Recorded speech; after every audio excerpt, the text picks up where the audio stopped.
A very warm good afternoon and welcome to the Indo-Pacific Quiz Competition 2022 organized by Rajagiri College of Social Sciences and supported by the US Mission in India, project partner Rajagiri Business School.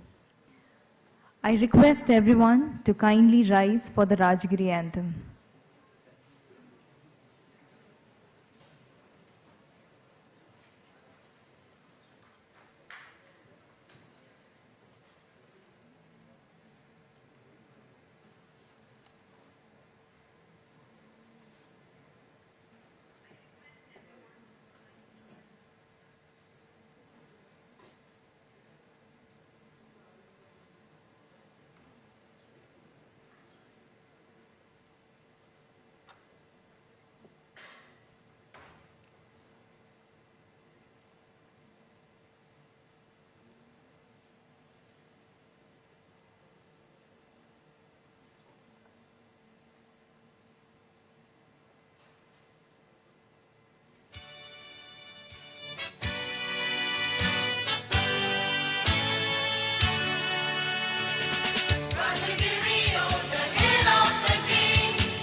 Thank you all.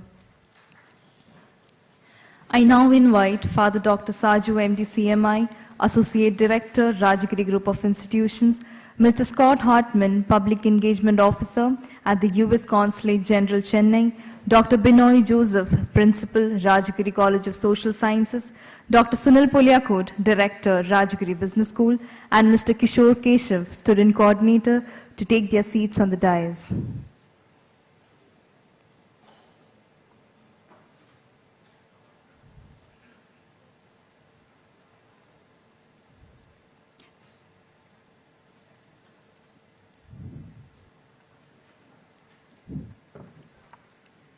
Thank you all. The Indo-Pacific Quiz Competition 2022 aims to build awareness about the opportunities, challenges, socio-cultural and historic foundations of the Indo-Pacific region. The competition aims to engage young adults in the age group of 18 to 28 years, pursuing higher education in select 14 countries of the region in an enthralling multi-stage competition with focus on the unified syncretic community identity of the region. Today, 20 teams will compete in the quarterfinals, having advanced from the preliminary and group round stages. To welcome all gathered, may I call upon Father Dr. Saju, MD, CMI, Associate Director, Rajagiri Group of Institutions.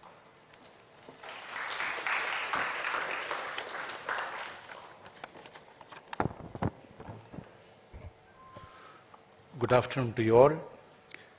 Distinguished guests on the dais and off the dais, dear participants, it is indeed a great pleasure to see a diverse audience like this on our campus.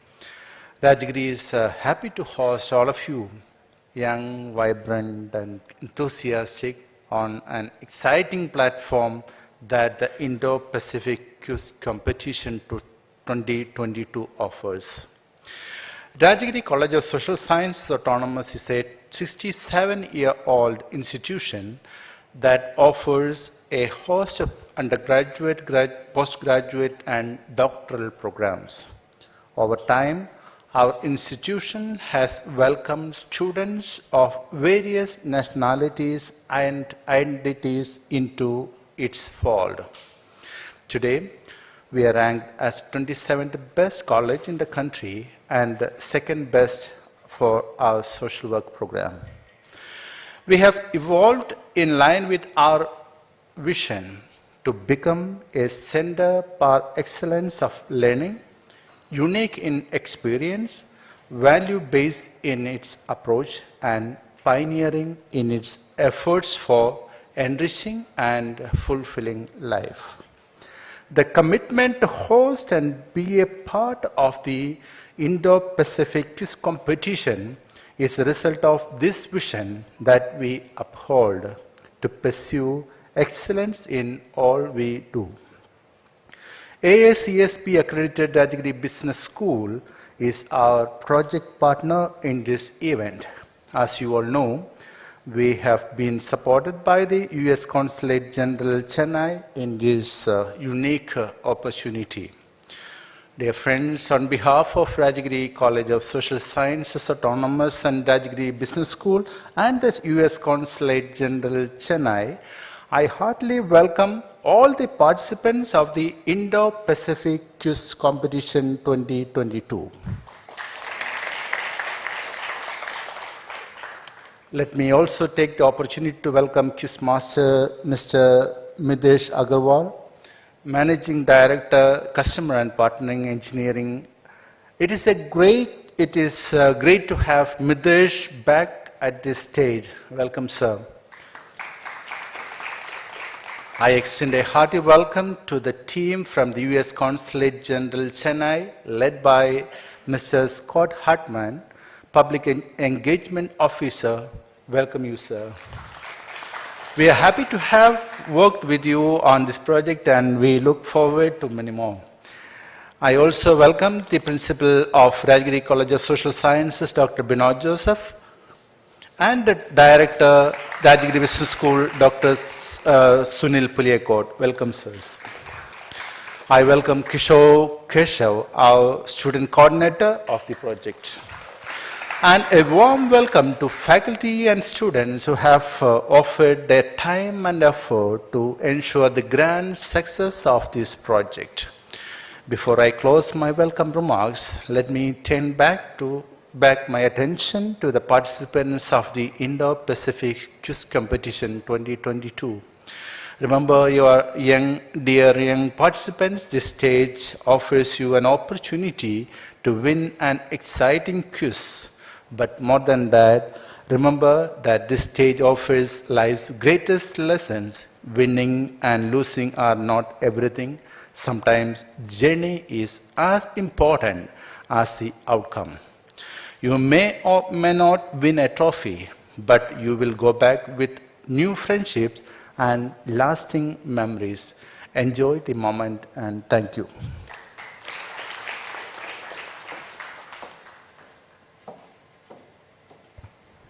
Thank you, Father. To offer felicitations, I invite Mr. Scott Hartman, Public Engagement Officer at the US Consulate General, Chennai.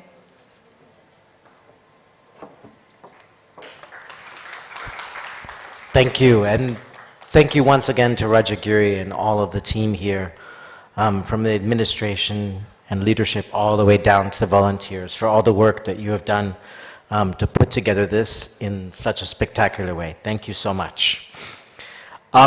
So here we are. We started with nearly 400 teams, and now we're at 20, representing colleges and universities across India, as well as our guests from Indonesia, the Philippines, Bangladesh, and Sri Lanka. Congratulations to all of you. I hope you are ready. Yes? We're about to get started, so the excitement is about to begin. But before I do that, I just wanted to make a couple of notes. And one of those is that you really are sitting here in one of the most dynamic regions of the world. So half the world's population, 7 of the top 15 economies in the world, a vast majority of trade and commerce is coming through this region. This is the new center of the globe. And while we talk about a Euro-Atlantic past, right, where that was once the center of power and the future, this is the new center of gravity for the world. So having so many representatives, young representatives from countries across the world is really exciting for us to see. And we know that you have already been challenged by the questions. I watched so many of the virtual rounds and saw sometimes teams struggling with the answers, sometimes making very clever guesses, and some of you were actually spot on. And so for all of you who are here today, you really do represent the best of the whole group. And I wanted to point out one thing to you is that we really look to you as potential scholarship candidates and participants in our exchange programs. We hope that you will take advantage of the knowledge you received today to apply for some of the scholarship opportunities. For those of you who are coming from Indian universities, a number of our programs are open right now, including the UGrad program, but several others that are focused on student leaders. You can find out more about those through our website, or Gokul can put you in touch with some of those programs. For our team members coming from other countries, several of those programs are open. The UGrad program is open as well. And for all of you, coming in February, our Fulbright scholarships are open. And I think all of you would make excellent candidates for those programs. So we hope that you will consider some of these scholarship opportunities. But today is about the competition. So without further ado, I wish you the best of luck. And I think we're ready to get started. Thank you.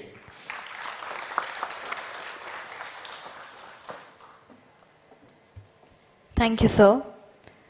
I now request Dr. Binoy Joseph, Principal, Rajagiri College of Social Sciences, to kindly felicitate the event.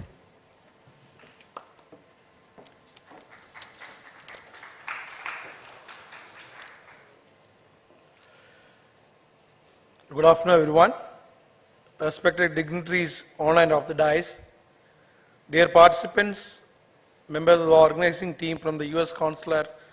Consulate General's office in Chennai and also from Rajagiri. So this is a day that we all waited for long. The Indo-Pacific Quiz Competition 2022 was initiated in September 2021 with the formal notification of award of the federal grant by the U.S. government to Rajagiri College of Social Sciences Autonomous to conduct an academic competition in the Indo-Pacific region. From that time onwards, we have crossed several milestones, including online preliminaries featuring 534 teams and then group rounds featuring 32 teams. Congratulations to all 20 teams present here. You are the chosen ones who have lived up to the expectations that a multicultural international event of this nature and scale requires. We also send out our warmest regards to the 4 teams who could not make it today to this event in Kochi, Kerala due to technical reasons. Jawaharlal Nehru University and NIT Roorkela from India, Maritime Academy of Asia and the Pacific, Philippines, and Daffodil University, Bangladesh. Congratulations to the organizing team from Rajagiri College of Social Sciences Autonomous, U.S. Consulate General, Chennai, and project partner Rajagiri Business School for their concerted effort in taking forward this event as per our vision. Greetings to the quiz master Midesh Agarwal for a great quizzing time on stage. Once again, on behalf of the CMA management of Rajagiri, on behalf of the organizing team of Rajagiri and the US Consulate, best wishes to all the teams. May the curtains rise to an exciting 2 days of quizzing and a lifetime of wonderful memories. May the best team win. Thank you very much.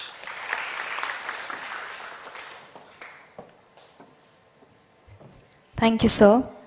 I now invite Dr. Sunil Puliakot, Director, Rajagiri Business School, to offer the felicitations.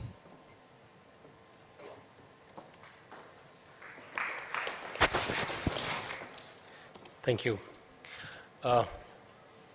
Dignitaries on the dais, participants of the quiz, and my colleagues and students of Rajagiri. As a project partner of this prestigious event, Indo-Pacific Quiz Competition 2022, Rajagiri Business School is extremely happy to be hosting this event along with the US Consulate and Rajagiri College of Social Sciences. And now we can see that some of the best quizzing teams from this part of the world is here. 20 chosen teams from the 400 who participated. And I am sure the next 2 days is going to be very fiercely fought quizzing event where the best talents of this region will be competing against each other. And I'm sure this is going to be a great, apart from the quiz, this is also going to be a great experience for all of you who have come from different countries like Sri Lanka, Bangladesh, Indonesia, and many more. So I'm sure you will enjoy your hospitality as well as enjoy the new place, new colleagues. And also I take this opportunity to wish you a great quizzing event and wish you all the very best at this point of time. And also, in the end, it doesn't matter whether you win or lose. The experience of being here, being with all of us, and we being able to serve you during these 2 days, we feel very happy about it. And also, we hope to see you again in the next round, in the next year possibly. So all the best once again. Thank you very much.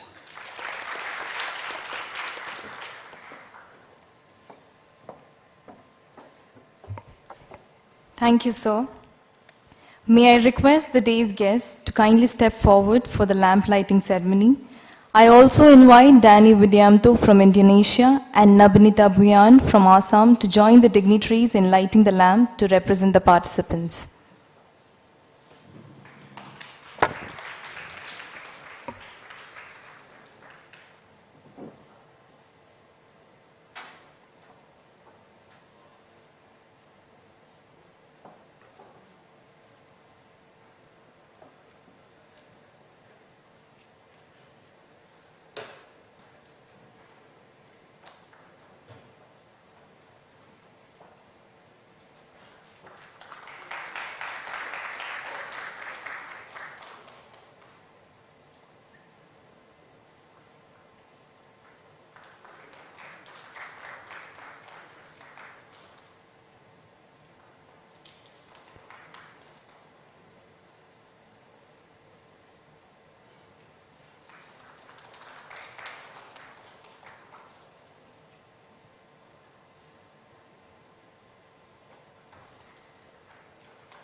Thank you all. I now invite Mr. Kishore Keshav, Student Coordinator of Indo-Pacific Quiz Competition 2022, to greet the participants on behalf of the organizing team. Respected dignitaries on and off the days, participating teams of the Indo-Pacific Quiz Competition 2022, and dear friends. Christine Yamaguchi, an American former figure skater, 92 Olympic champion, a 2-time world champion, and US champion, once said, "An athlete gains so much knowledge by just participating in a sport. Focus, discipline, hard work, goal setting, and of course, the thrill of finally achieving your goals. These are all lessons in life." Greetings to all and a very good afternoon. As the student coordinator for the Indo-Pacific Quiz Competition 2022, let me take this opportunity to greet each one of the teams assembled here today. The Indo-Pacific Quiz received more than 2,000 registrations. The preliminary round saw 534 teams participating, from which 32 teams progressed to the virtual rounds. 24 teams made it to the quarterfinals. We have 20 teams today present here. After a challenging battle, these 20 teams have advanced from the preliminary rounds to the quarterfinals. From the initial days of the quiz, it has been great to have been a part of the 60-member strong student team coordinating this unique event. We are very happy to be hosting you on our campus and cheering for you as you advance into the final stages. On behalf of the organizing team from Rajagiri College of Social Sciences, Rajagiri Business School, and the US Mission in India, and on behalf of the entire student volunteer team, I wish the very best for all the teams present here. Have a great time. Thank you.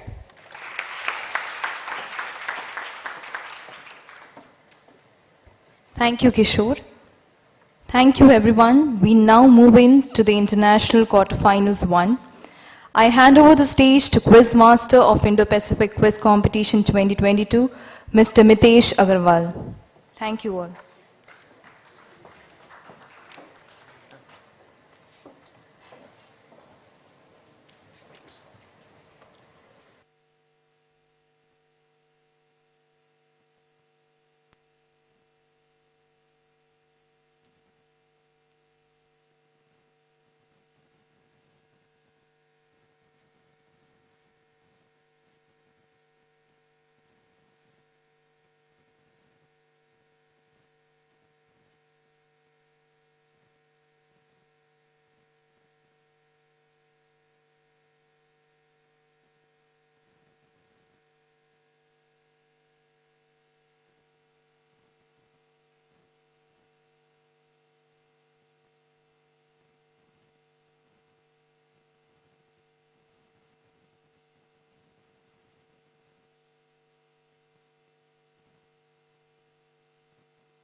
It's coming, sir. It's in full screen. It's fine. Okay, let's start.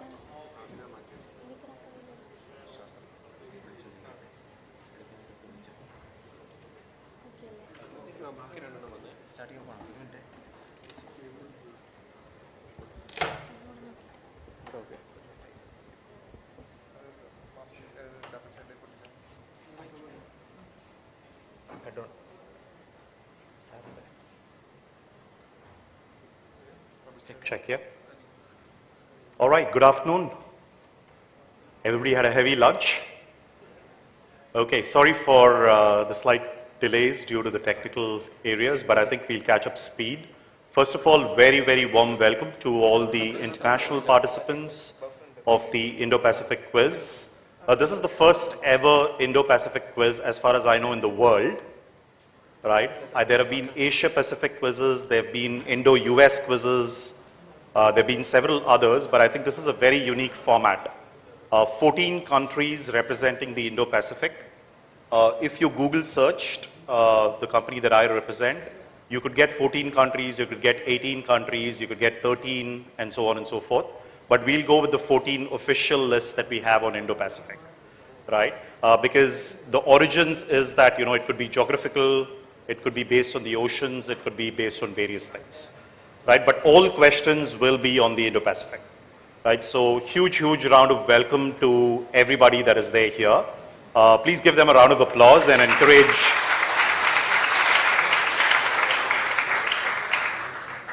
I can see lots of youngsters. You know, I met many of you, you know, during the online rounds. 532 teams or 34 teams, if I heard right, is not a small number, right? Considering that you didn't use Google Ads, I think it's a huge number, right, to go out there and market just by the power of the brand of Indo-Pacific. So great job to the organizing team, fantastic one there. We'll begin the rounds and formats as follows. I'm going to call out all our international teams first. We've simply gone by the scores in the group rounds. And then you've picked up lots just to make it easy, and you know therefore what to do, right? I'll explain the format, the rules as you come along. The monitors are all working, right? So thank you to the tech team to quickly sort that out. We had a bit of a hiccup there. If you can keep the volume on my laptop, that'll be great as well, right? To the tech team there, just put the volume on my laptop on. Yeah, perfect. Thank you. Let's start. Let's begin with the international quarterfinal. And let's welcome our first teams coming up on stage. Give them a round, big round of applause. Let's welcome the John B. Laxon Foundation Maritime University, all the way from Iloilo in Philippines. You're going to be team number 1. Keep the applause going.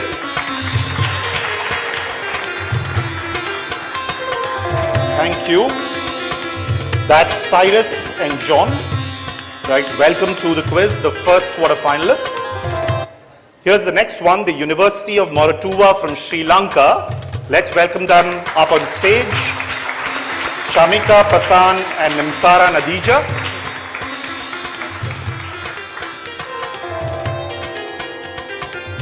One way to burn your calories is keep the round of applause going.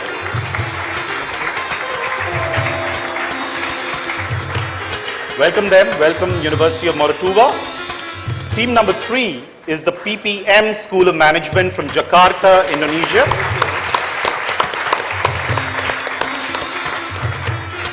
I've been to Jakarta 5 times in the last 3 months. I can tell you the only place that can beat Bangalore traffic is Jakarta. So I'm glad that you made it with despite the traffic. Here's the next team coming up, the Faculty of Humanities from Jakarta, Indonesia as well. Anugrah and Pikar, welcome. In Indonesia, they do more namaste than the Indians, right? I can tell you that. So the one way you can applaud for all the Indonesians on stage is by clapping the hands in the same way. Right, so welcome to the quiz. The next team is the BRAC University from Bangladesh, from Dhaka, capital city. Welcome Redwan and Minhaz. Well done. And the next team, and the final team is from Sri Lanka, University of Peradeniya. Welcome Johan and Saranga. This is the team that smiled the most through the group rounds, right? So even if they got things wrong, they had like that big smile on their face. So really lovely to have you here in Kochi. Welcome, and let's start the quarterfinals.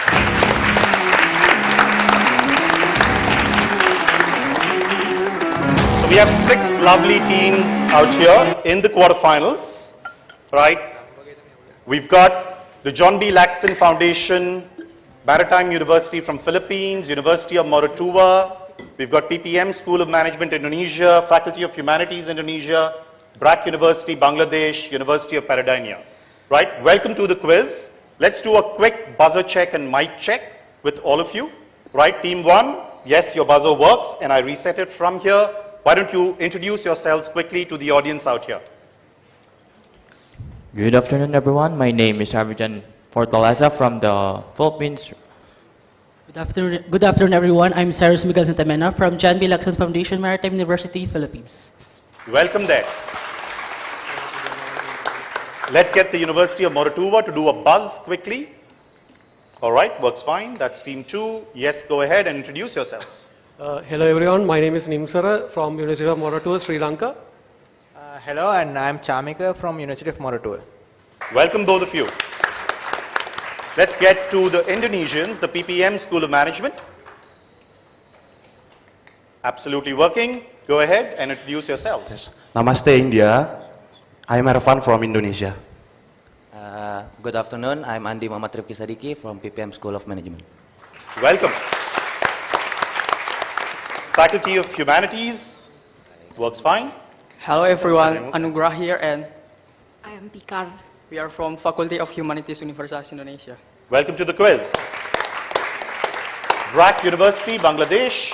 Your buzzer works fine. Hello, my name is Minhaj. I am from Bangladesh and BRAC University. Thanks. Hello, I am Ridwan from Bangladesh, BRAC University. Thank you. Thank you very much. Welcome again. And finally, the University of Peradeniya, Sri Lanka. Buzz, please. Works fine. Go for it. Hi everyone, I'm Johan Fernando. Hi, Ayubowan. Greetings from Sri Lanka. I'm Saranga Konara from University of Peradeniya, Sri Lanka. Good luck, everyone. Welcome to the quiz. 6 teams. We're going to battle it out. The top 3 get into the semi-finals, which will be held tomorrow. Right? Here's how the quarterfinal format will work. Right? It's the first set, so we'll go a bit slow because you're all new. The others will pick up pace because you'll know the rules and we don't have to repeat it again. Right? Is that fair? Yeah. Is that okay? Just one request from the audience. In fact, 2 requests. If a team answers right or wrong, right, keep the motivation on. And secondly, don't prompt. That's the only request that I have. Sometimes, you know the answer and you're in excitement, you prompt it. That would be a bit unfair to the teams. Right? They've all flown in from various countries. Let's make sure that we keep the applause on every single time they give a great guess. All right? Here's the format of the quiz. It'll be available. Please make sure that you can see the screens. You can see it on the monitor that you have, or you can see it right behind me. Whatever is easier and convenient for you. Is that okay? All right? So we have 12 questions. We'll start with question 1 with team number 1. If you get it right, you get plus 20. But all teams can go ahead and buzz, same as in the group round. Okay? So let's say the question is to the Philippines Maritime University, the Asian Maritime University there. Let's say BRAC University knows the answer. You can buzz. We hold it there. The first opportunity is still to you. All right? If you get it wrong, no negatives for you. We go to you. If you get it right, you get plus 20. You get it wrong, you get minus 10. Okay? The question they'll still then passes clockwise. Is that clear? Any doubts? All of you? Any questions? Let me know. If you want me to go slow, let me know. You know, I tend to speak. Indians generally tend to speak very fast. So I'll slow down if you want. All right? Let me know. All clear? So we go 6 questions clockwise, 6 questions anti-clockwise. Then we have 10 questions only on the buzzer, where there's no passing. All clear, audience? Right? All participants who are keenly waiting as to who's going to take part from here and qualify in the semifinals. So without further ado, let's start with the first question. All questions will appear on the screen. Take your time. Sometimes questions have more than one part. Right? So if you are buzzing, please read the question and then buzz. Right? You need to get both parts or multiple parts right if you're buzzing. On a normal pass, there's no negatives. So take your time, read the questions. Don't be in a hurry. All that you need to be here is be in the top 3. Even if you're in the top here, does not matter. You just need to qualify for the semifinals. All right? Okay, all the best to all of you with a final round of applause. Let's get started. Okay, here's the first question coming up to the John B. Laxon Foundation, Maritime University, Philippines. It's going to appear on screen, but open on the buzzer for everybody. Small question, interesting one. Read it carefully and answer the question. Here's the first one. The name of which currency is derived from Sanskrit? It's a Sanskrit word which means a denomination of silver coin of 4 masha weight. Okay, I have team 5 that has buzzed, but the question is still to you. Tell me which currency is this? I want the name of a currency from one of the Indo-Pacific countries. Take a guess, you have no negatives. If you don't get it wrong, right, then we go to BRAC University. First question, everybody is nervous, don't worry. Never pass, golden rule in a quiz. Even if you don't know, just answer. Okay, who's going to answer? Take a guess. I will go with rupee. The rupee, as in the Indian rupee? Unfortunately, not the right answer, but good guess. Let's see what BRAC University has. Yes, BRAC University. Okay, when you buzz, you should immediately guess. But it's fine, we'll go slow with you folks. Ringgit. The ringgit. Okay, why did you buzz if you didn't know it for sure? Okay, we were trying to answer rupiah, so rupee. Oh, no. You get one answer. So what's your Okay, answer? okay. Is it ringgit or rupiah? You've eliminated 2 answers for others. Okay. So rupiah. Unfortunately wrong, and surprisingly unfortunately wrong is the way I would say it. Minus 10 to BRAC University, but we'll go to University of Moratuva. Is it baht? Not the baht. Okay, all the currencies are going to go out of their way now. PPM School of Management. I think it is ringgit. Not ringgit. Faculty of Humanities. Maybe Vietnamese dong. Not the dong. Good guess though. University of Paradena.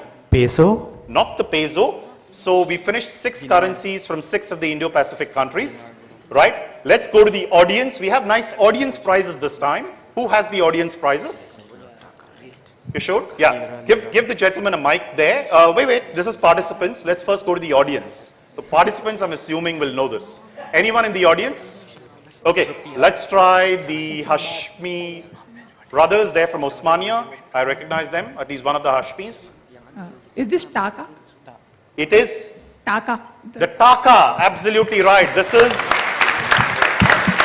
the Bangladeshi Taka. Okay. Remember, the Bangladeshi team, you know, you're getting live streamed on YouTube. No pressure. But the way you buzzed, I really thought you knew it, right? Like I expected the Bangladeshi team to buzz this, right? And that's why others listen to what I'm saying. I said, I'm surprised they miss it. Okay, so always listen to your quiz master, right? I always will throw clues in the quiz. Everything that I say will be relevant. All right, so listen to what I'm saying as well. Okay, no problems. Good answer there by the audience. Well done. Here's the next question. Question to University of Moratuva, direct to you, appearing on your screen, but open on the buzzer to everybody else. The buzzer has been reset. Here we go. Which Indo-Pacific country's national flag has undergone the most number of changes since the country's inception, as in since the country was founded? Should be very easy if you think of it carefully. Remember, there are 14 Indo-Pacific countries. Anyone buzzing? Plus 20, minus 10. No one buzzing? Okay, closing it on the buzzer. University of Moratuva, take a guess. I say Myanmar. Myanmar, no. PPM School of Management? I think it is India. India? Yes. No, just 4 changes. Faculty of Humanities? Malaysia. Malaysia, no. Go for the obvious guesses, folks. Brack University? Indonesia, no, not that. So, wait, let me just think. Take your time. Okay. Take your time. Australia, there's other One thing I can't countries. accuse you of is thinking in this quiz. Okay. There's Korea, no, not Korea. But don't think aloud. So, what's the cutoff mark? Is there a number of how many times the change has happened? That's something to you to guess. I can tell you, but that would be giving a clue at the wrong time. Yeah, okay. I should have given that clue So, earlier. like Bangladesh, there's minus mark here? There's no minus mark. Bangladesh. Bangladesh, okay. You decided like all answers will be Yeah. Bangladesh moving forward. No, University of Paradena. Is it Indonesia? Not Indonesia. Good guess. Philippines. Philippines. The Philippines. You decided your flag changed the most number of times. No one got this right again. Okay, let's go to the audience. Let's see if anyone in the audience wants to take a guess. Okay, yes. Anyone from the international teams out here who wants to take a guess first? You want to take a guess? Which part of the international world are you in? I know you consider India to be international. Yes, ma'am. Please give her the mic. Yes. Afghanistan, maybe? Afghanistan? No, not part of the Indo-Pacific. Right? We guess again. We try to guess again. Okay, no negatives. You want to try? Is it United States? It is the United States of America. Right? Unfortunately, no points to you. Right? Too late. You should have gone for the obvious. Okay, now let's give you an audience question. I'll give a really nice special prize. Tell me why the United States is the country that had the most number of changes. Okay, let's see. Anyone in the audience? Yes, ma'am, you want to try? Or you're just pointing to somebody else wanting to try? Yes, ma'am. The lady there right at the back. Give her a mic. Oh, she was saying hi to a friend. Sorry. Okay. When you raise your hand, raise it fully. Okay. Let's try this team here, right here at the back. Give me your name and where you're from so that we can switch on the mic. Yeah, it's working. Don't drop it. Don't drop it. Hello. Yeah. I'm Satvik. I'm Pratik. Because for every state they formed, they added one more star. So, Absolutely right. Absolutely right. It's the United States of America. And every time a state came into the Confederacy, right, if you remember, a star was added to the flag. So they've had more than 37 changes to their flag. Okay, Scott, you knew that? See? You should have been up here on stage. All right. No one gets, but don't worry, right? It's a nice long quiz, so all of you can get good chances. PPM School of Management, your question coming up. Here's your question. Read it carefully. It's pretty simple. There are some clues marked in yellow in the question. Read it carefully before you go on the buzzer as well. Yeah?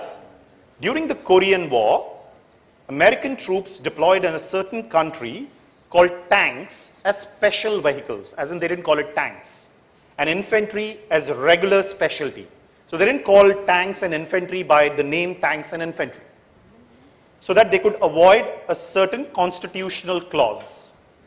The Peace Research Institute of Oslo has therefore nominated the entire citizens of these countries for the Nobel Peace Prize for upholding this clause during the Korean War? All I need to know is which country.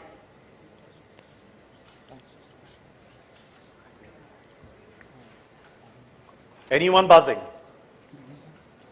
You just can think, work out logically, right, which were the countries that could have been involved during the Korean War. Remember that the clause they were talking, just as a clue to everybody if you want to buzz, there's an article in the Maastricht Treaty which governs the wars, which says that you can't use war to settle international disputes involving the state. All right? Any guesses? Yes, PPM school. We think it is South Korea. Not South Korea. Good logical guess. Faculty of Humanities.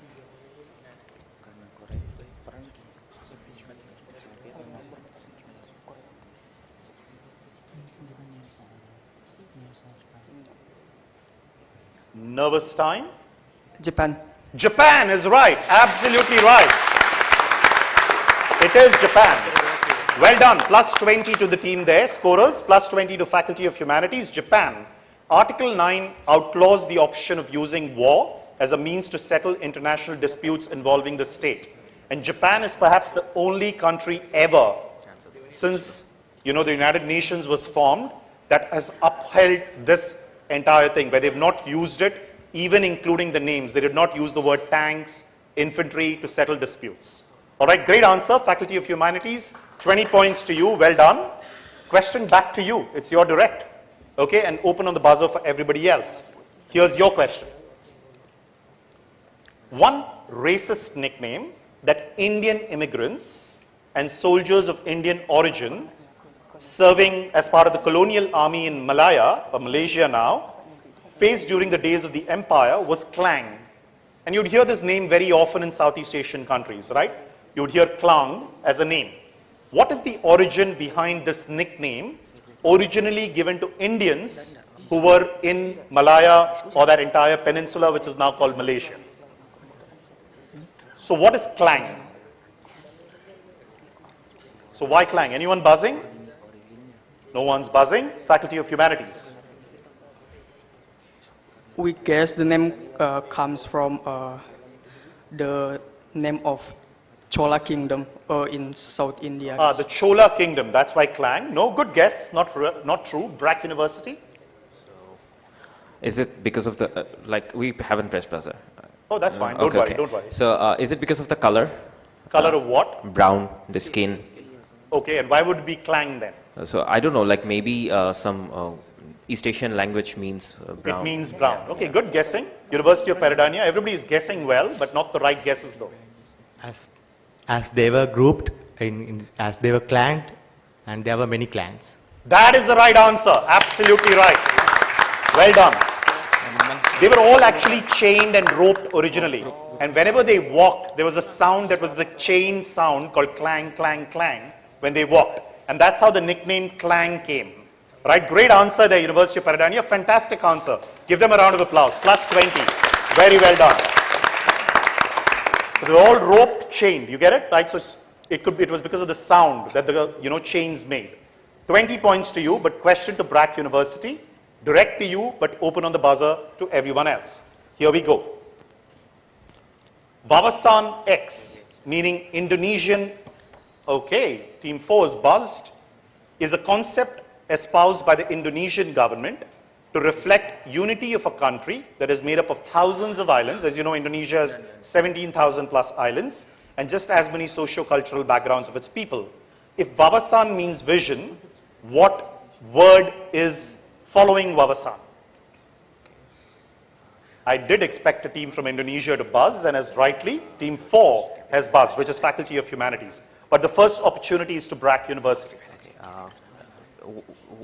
Is it an English word, like X? It is a word, it is a name that is very popular in the news in Indonesia. Okay, Nusantara? It is Nusantara. Well done. Very, very well prepared. Nusantara is the new future capital of Indonesia. They're forming a brand new capital, moving away from Jakarta. And this is how the origin of Nusantara comes, from Wawasan Nusantara. which is vision of a new city. That's what it means, right? Very well done. I guess you had that, obviously, as Indonesians, but very well done, BRAC University. Plus 20 to the team from Bangladesh. Well done. The next one is interesting. I'm again expecting at least one team to buzz on stage. Okay? Let's reset the buzzer. University of Paradena, your question. Here you go. You'll see two visuals. I want you to connect with a name. Okay? Here are the two visuals. So you see a cast of characters from a very, very famous series. I guess all of you know which series that is. That's Star Trek, right? And you see a very nice map out there of the South China Sea, the Celebes Sea, and the Philippine Sea. The answer is literally staring at your face if you know what it is.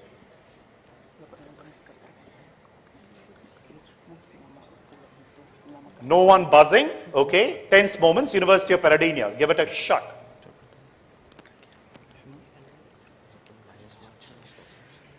Take a guess, no negatives, it's fine.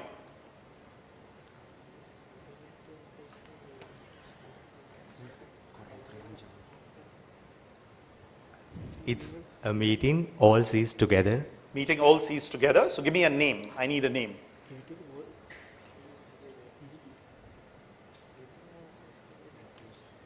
You're on the right track, by the way. That's why I'm telling you. It does mean meeting of all the seas and shows together. So just put all of that together, watch the visual carefully and tell me what the name is.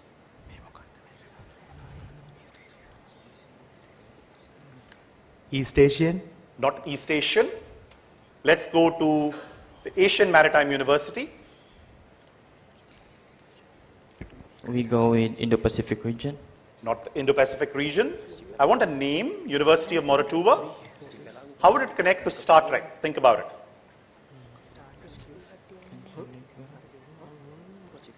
Four Seas. Four Seas. No. PPM School of Management. Archipelago. Not Archipelago. Faculty of Humanities. I'm looking at a name. Name of what? That's what you have to guess. Yeah? Want to swap? Pinoy? Pinoy. As in Pinoy, the wine? No, the name of Philippines. Oh, the name Pinoy, as in. Okay, got it? BRAC University. Klingon? Klingon. At least you went in the right direction. It's not Klingon. Okay, let's go to the audience, right, and see if they get it right. Okay. Hold on. Let's go there before, like, she decides to give him a slap or something. So that character, Philippine character, is named after Sulu Sea. Sulu, yes, that's the right answer. The Sulu Sea, it's right there. And Philippines, I thought you would get that. You can see the Sulu Sea is right there. Okay, and this is the character Sulu from Star Trek. Right, gets the name from the Sulu Sea. Right, and the reason they get the name is Gene Roddenberry, who was the person who created Star Trek, wanted a name that did not represent, wanted a name that represented everything. And in Filipino, as you know, on Tagalog, Sulu means when everything comes to the same place. And that's where all the shores come. So you can see Sulu means all the shores. All right? So that's how the name comes. Unfortunately, no points to anyone on that. No problems. Let's look at the scores at the end of this. Can we flip to the scores? All right. We have some early leaders. Looks like the left-hand side is doing really well out here. Your Faculty of Humanities at 20 points. Well done. Your BRAC University at 10. Right? And you've got University of Paradena at 20 as well. Very well done. All three of you needed to buck up. Right? But don't worry, we've got lots of questions. 16 more questions. So lots to go in the quiz. Early days. Let's switch back. And let's get back anti-clockwise. We start with you, University of Paradena, and then go in this direction. Is that okay? Starting, same rules, plus 20, minus 10 on the buzzer, but plus 20 if you do a direct or a pass. First question to you. Here we go. The name of which post-Angorian kingdom and capital considered to be the precursor of modern Thailand, is derived from the name of another legendary capital city. The name of this capital city translates to the one that can't be conquered in war. I have PPM School of Management buzzing, but let's see if University of Peradeniya gets it right. PPM School has buzzed. So which ancient capital city?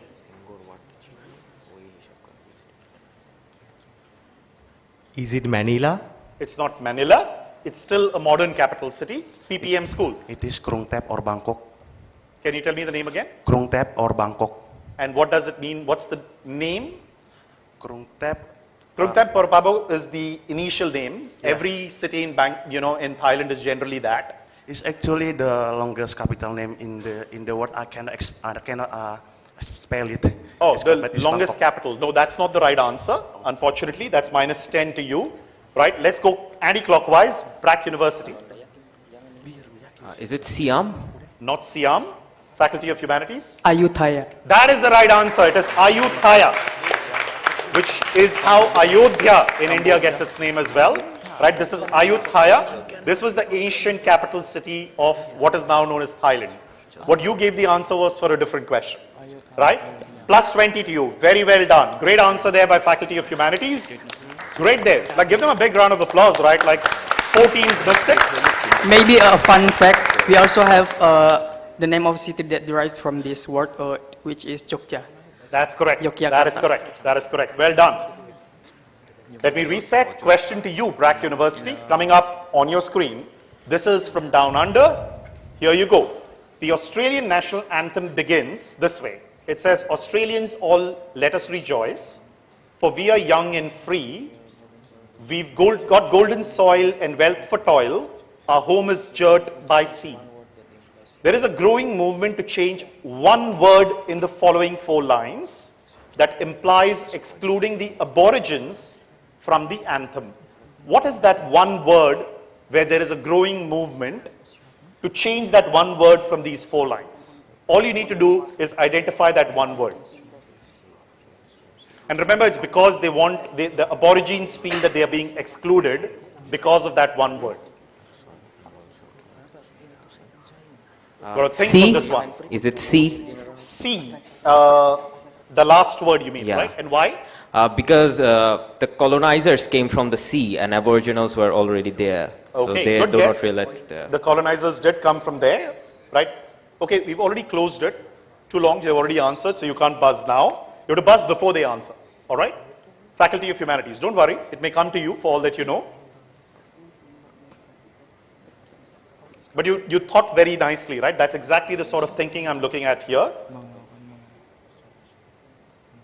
Yes, Faculty of Humanities, you want to make it 2 in a row? Dirt, D-I-R-T.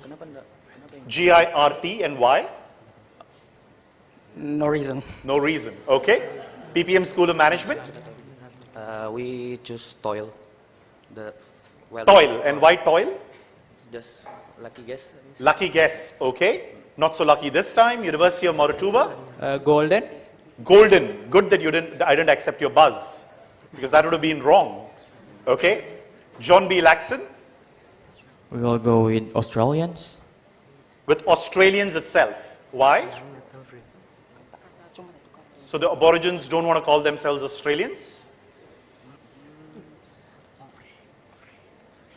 No, not for this one.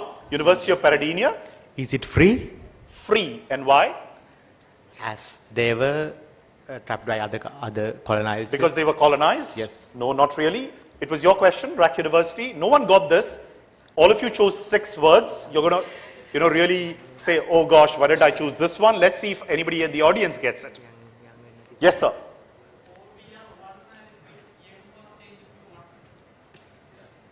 Young was changed to 1. That's absolutely right. Very, very well done. Absolutely right. It is young was changed to 1. The Australian, yeah, give him a prize, please. Yeah, of course. The Australian Aboriginals are considered the oldest surviving civilization. and calling the country young, they thought excludes them. Right? Very well done. Excellent answer. Okay, question to Faculty of Humanities. All right, let's go. Here's your question. This is Christopher Grekius, a 7-year-old you see in the picture, who died unfortunately of leukemia in 1980. The Arizona Department of Police made him an honorary officer, which was this person's, this young kid's lifelong desire was to become a police officer. Inspired by this incident, what organization was set up? It's a very, very famous, world famous organization that was set up because of this dying wish of Christopher Grekius. Anyone buzzing? No one? Go for it, Faculty of Humanities. Make-A-Wish. It is absolutely Make-A-Wish. This is how the Make-A-Wish Foundation gets its name, right? Where the dying wishes of any young person is always, that foundation puts up money, gives them some sort of an honorary degree or collects money for them. So great answer, plus 20. They're on a roll today. Great answering, Faculty of Humanities. Love the quizzing. Very well done. The next question, again to you. No, that was your direct. It's PPM School of Management. Let's see if you can take off your negatives. All right? But don't worry. It's a visual. Okay? I think it's up your alley. So take it easy. Here you go.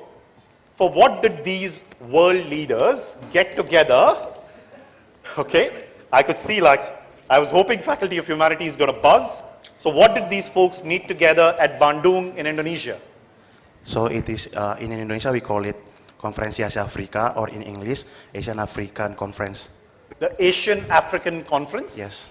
Unfortunately not right. Team 4. Afro-Asian Conference. It is not the Afro-Asian Conference. Right? Sorry, hold on. No one can buzz again. That's minus 10 to them. Faculty of Humanities gets minus 10. University of Moratuva. Non-aligned movement. It is non-aligned movement. Absolutely right. This is the non-aligned movement summit in Bandung, which happened in 1955. These were the first 5, right? There's Jawaharlal Nehru, Kwame Nkrumah, Gamal Nasser, Sukarno, and Joseph Tito, who started the non-aligned movement.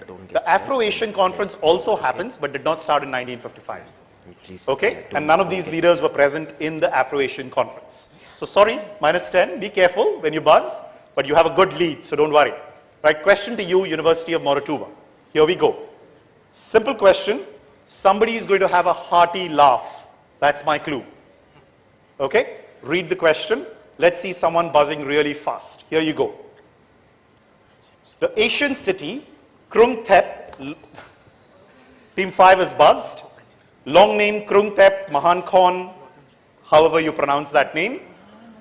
US city is El Pueblo de la Reina de Dash. Both the cities mean great city of angels. Just name both the cities. If you remember, one part of it, if you were listening carefully, was given by your neighbor as an answer. But if you weren't listening carefully, this is why I said it's an answer to a different question. But it's been buzzed by Brack University. You can't buzz. You never know, they may not get both cities. University of Moratuva. No, you'll get 10 points if you get one of the cities right. One is an Asian city, so both Indo-Pacific cities, very famous big cities. So not obscure cities, remember that. One is Los Angeles. One is Los Angeles. I'm assuming that's the US city, right? Yes. Okay, thanks. So which other Asian city, the long name out there, which they blurted out the answer to earlier? Yes, Moratuva. Jakarta. Jakarta, no. Brack University. Bangkok. It is right, absolutely, Bangkok. Here's how the points will be split. Plus 20 to Brack University for getting Bangkok. And of course, the other one was Los Angeles. University of Moratuva gets 10 points for Los Angeles. All right. I think we should look at the scores at this point. This is Bangkok and Los Angeles. We have one more question, right? We'll look at the scores after that. All right. Question to John B. Laxon. Here you go. Question from the world of animals. Right, let's see if you get this. The rainforests of Borneo probably has the greatest diversity of animals that have what speciality? I've given you two examples, two photographs there, which are the unusual Borneo animals that have this feature. One is the colugos and the other is the paradise tree snake. Team 4 has buzzed, which is Faculty of Humanities. So tell me what's unique about these animals. There's something unique that they do that others don't. It's truly, truly unique. You would almost think it's like fiction, but it isn't. There are actually real animals that do this. No negatives for you, so you can take a guess. Go for it. They like camouflage, follow the colors of their environment. Camouflage, no, that's like several mammals do camouflaging. Good guessing, but not the right answer. Team 4. Animals that are able to fly or at least seem... Okay, you can't buzz now. Sorry. They've already buzzed. Yeah. Or at least seem to be able to fly.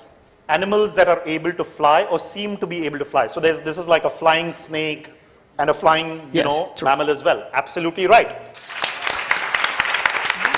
Right? These are the few animals that you may think like you would see this in movies generally, right? But they're real animals that can glide or fly. So for example, if you see that particular snake, it can fly from tree to tree or glide from tree to tree, right? And that's very unique and uniquely found in the Borneo forests.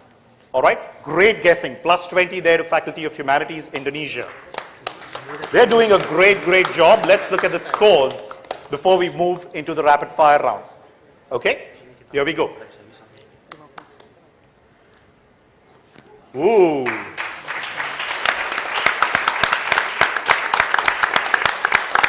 Okay, so Faculty of Humanities, you just need to take it easy and not have two more teams overtake you.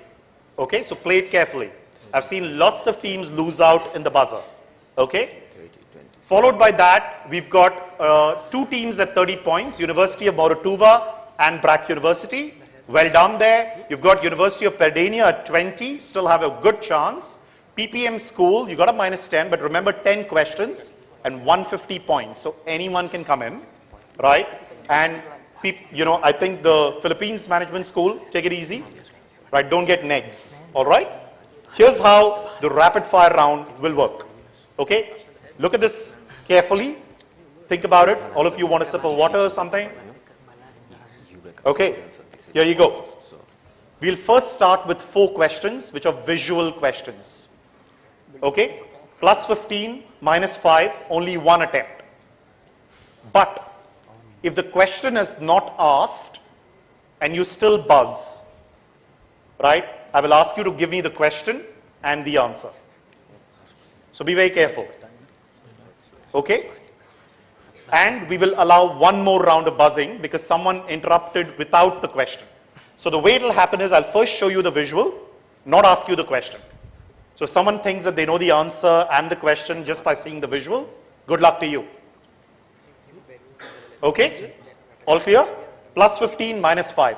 After this, we'll have 6 questions that will be on text, plus 15, minus 5. All clear? Cool. Here's the first question coming up, all on your screen. Question won't come up, only the visual. Then I'll ask you the question. Okay, so do hold on. Here you go. Here's the question coming up. Despite the news reports, who is not number 1, but actually number 2? So that's King Louis XIV, who was the great, or the Sun King as he was called, of France. On the right hand side, as you can see, is Rama IX, or King Bhumibol Adulyadej from Thailand. Despite a lot of recent news reports in the last 2-3 months, right, who's actually number 2 and not number 1? Team number 5, Brack University wants to give it a shot. Go for it. It's Queen Elizabeth II. It is right, Queen Elizabeth II. Absolutely right. A lot of people think and you would have seen a lot of erroneous news reports that called her out as the longest reigning monarch. Actually, it was the Sun King who was the longest reigning monarch, and Queen Elizabeth is the second, right? And number 3 is obviously Rama the Ninth. All right? Great guessing. Plus 15, minus 5, plus 15 there to BRAC University. Scorers, please note. Next question coming up. Be careful on this one. Anyone wants to buzz just by seeing the visual? Hope not. Here's the question. The 2003 movie, The Last Samurai, was shot in New Zealand near Mount Taranaki, which is in the pic. Wow, number 5 is like on fire. Why was this location chosen compared to another obvious choice? Because it looks like Mount Fuji. Absolutely right. Very, very well done. So it was a very simple thing.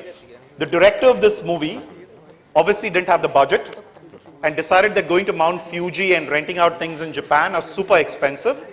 He went for the next easier option, which was Mount Taranaki, and simply chose that because it resembles Mount Fuji, and got that done at 1/5 the price. Plus 15 BRAC University. They are on a roll. Let's see the scores for a brief moment. Let's see the scores. Make this exciting. Okay. Updated BRAC University at 60. Faculty of Humanities is 70. I think both of you should be safe, but remember there are 8 more questions and 8 into 15, more than 100 points at stake. Okay, so just be careful everyone. Let's switch back to the monitor. All right, here's the next question. Should be an easy one, but think carefully. I'll ask you the question if you want to guess with this. Here you go. Earlier in 2022, in a well-attended diplomatic reception hosted by the Indian ambassador to the US, a majority of the food served was made of what fruit? And you can see the items in the pictures are of that fruit. The US ambassador to India and the Indian ambassador to the US at that time are actually having the fruit as well. Plus 15, minus 5. Team 4, okay, they're brave. Go for it. Is it mango? It is mango, absolutely right. You can almost see that in the pic there. He's having a mango there, all right? And you can see the other 2 things. They're dishes called mango panna or mango drink and a mango wafer or aam papad as it's called. All right, good one there. 15 points to you. Remember, you don't need to win this quiz. You just need to qualify. So be careful. Okay, sometimes team gets excited about being number 1 in this quiz. It's only being in the top 3. Okay, next one. I'm sure 1 or 2 teams in the quiz are going to buzz very fast, but be careful. Here's the visual. It says, The Legend of Pradeep Matthew. Here's the question. The 2022 Booker Prize, okay, as expected, Team 2. What is the title or the type of delivery written by the Sri Lankan writer Shehan Karunatilaka? Chinaman? It is Chinaman. Well done. Very, very well done. Let me ask a question to the audience. Out here, a prize for the audience. Can anyone explain what a Chinaman actually means? Because a lot of people think it's something else. Yes. If you don't explain it as an Indian, right, you're going to dock some points for yourself. It's a left-hand leg spinner, actually. Ah, see, you got it wrong. You want to try again?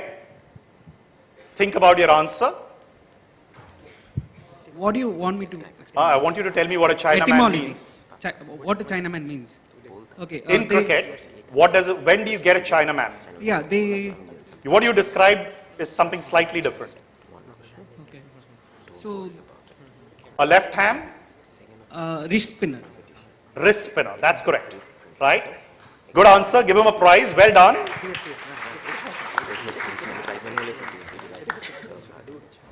Okay. Usually people use it for a googly delivery, right? Or other unusual deliveries.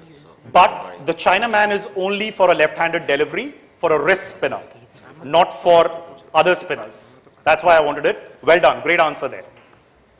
Okay, that's the Chinaman, plus 15 to University of Moratuva. I think we're done. 4 questions done, right? Yeah.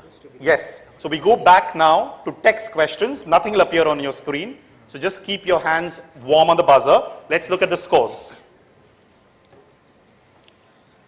Keep the scores on. Okay, big battle on. Philippines, you've got 6 questions. All you need to get is a couple right and you can make it. You just need to be in your top 3, remember?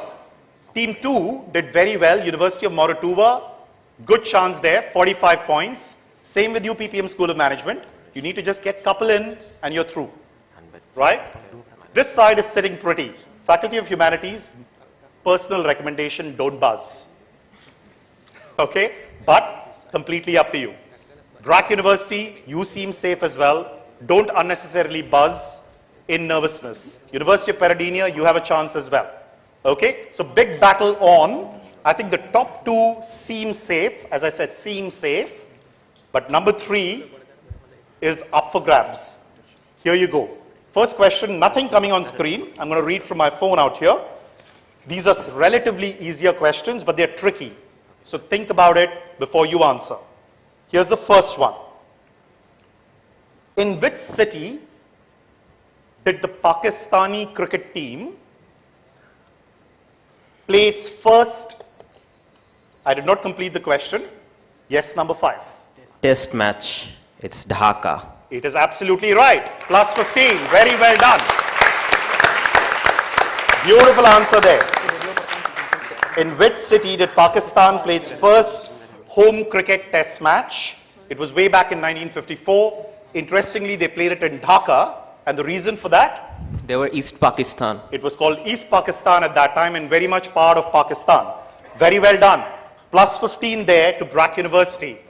So, they're already higher than you, but don't get tense with that, right? 75, oh, 85, 75, not yet. I think it's only 13 up for grabs. These folks are going to stay away, hopefully. All right? But you never know. Here's the first question. Second question coming up.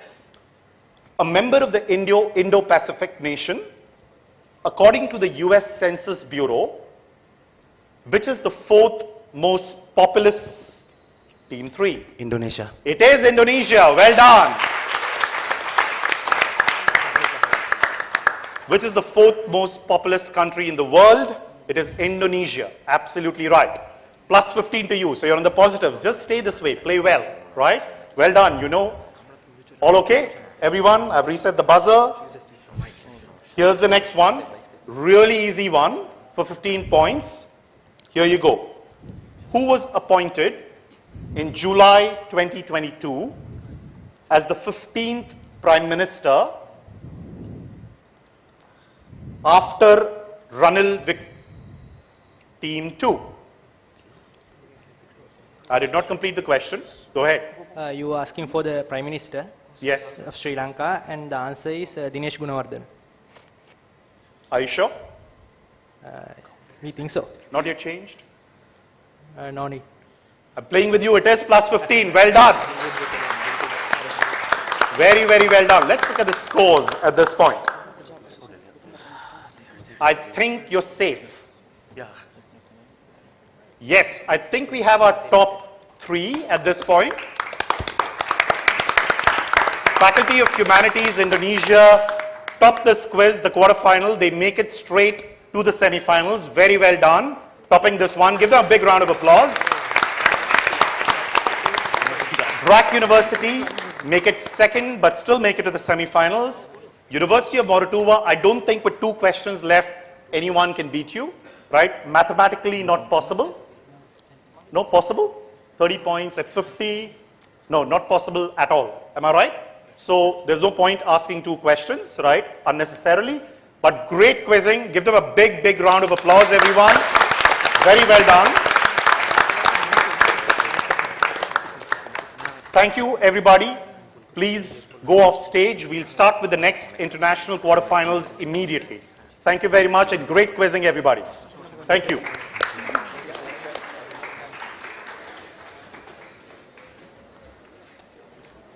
Can we switch back to the scores for a moment?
all set? All right, let's start the next quarterfinals. Let's invite up our next international students. I hope all of you enjoyed the first quarterfinals. Right, it was fun. Right, great quizzing there. Give those teams a big round of applause.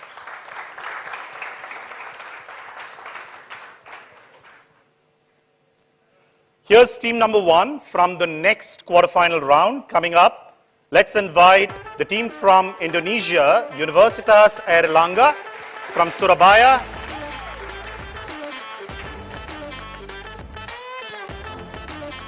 Welcome Noor. 2 Noors, 1 I think. All set, welcome. Here's the next team. Give them a big round of applause. Faculty of Social and Political Sciences from Jakarta in Indonesia as well.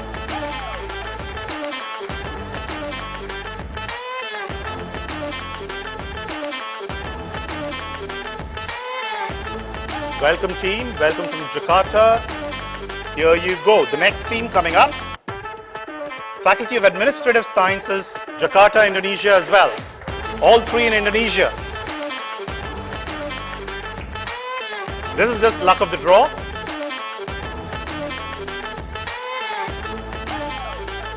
Welcome team.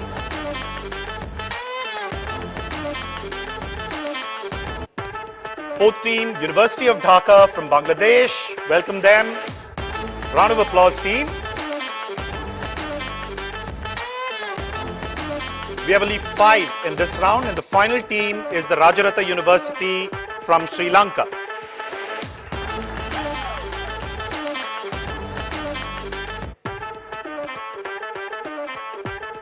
That's your 5 teams from the international round. Welcome. You all know the rules.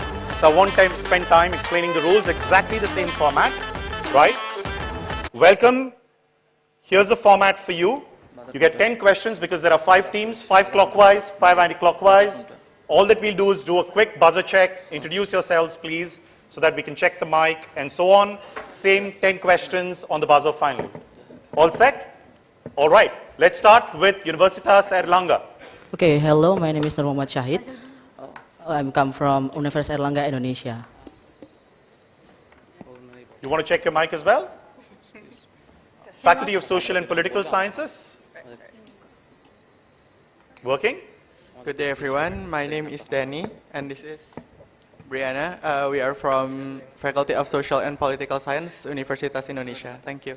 Keep the warm round of applause going, folks.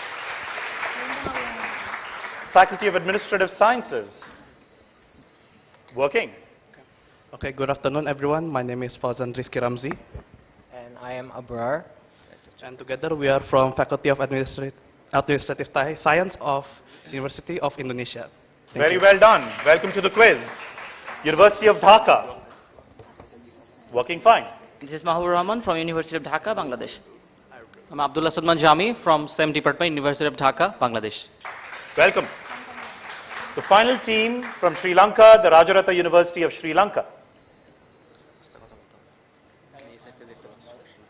Can you turn on his mic, please? It's on. Hello, I am Mr. Anuradha. Hello everyone, I am Namit Desha. We are from Rajaratha University of Sri Lanka. Well done. Right, welcome everyone. All right, let's pick up the pace. You all know the rules. We start with Universities Airlangga. Move this way, right? Open on the buzzer if you know the answer. So you saw the earlier one, right? Well done. Let's go. Universitas Airlangga. Question to you, no negatives for you, right? So not on pressure, but question open to others. It's available on your monitor as well, if you can see it, hopefully. But if you can't, the big screen is available as well. Here's the first question coming up. When Korean Airlines flight not 7, not the same as James Bond, was shot down, unfortunately on 1st of September 1983, after straying over, Team 3 has buzzed, okay, over the USSR en route to Seoul. The loss of 269 innocent lives caused a worldwide outcry. What came about as a result of this tragedy is something in the world of technology. Okay? So this was a big thing President Ronald Reagan at that time announced. So what technology came to the world? Black box. No, not black box. Black box has been there right from the beginning, but good guess, no negatives for you. Faculty of Administrative Sciences, you buzzed. I believe it got covered up by the Soviets. It got covered up by the Soviets? Yes. No, but what was the technology that came out? Oh. That was the question. Read the question carefully, teams. Is it like the video recording of the plane crash? No, not the video recording.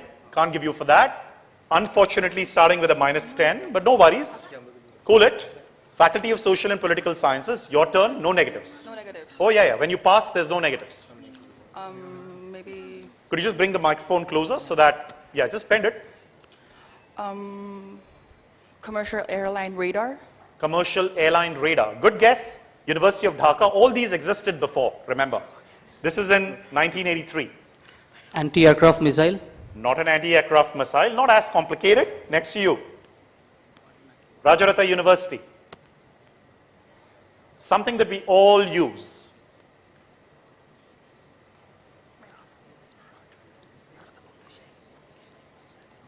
Mobile phones? Mobile phones were there slightly before that, right? No one getting it here. Lots of teams there. Ma'am, you want to try? The lady in the white shirt. I know that the microphone is yours, right? So you have an advantage there. But go ahead. GPS? It is GPS. Absolutely right.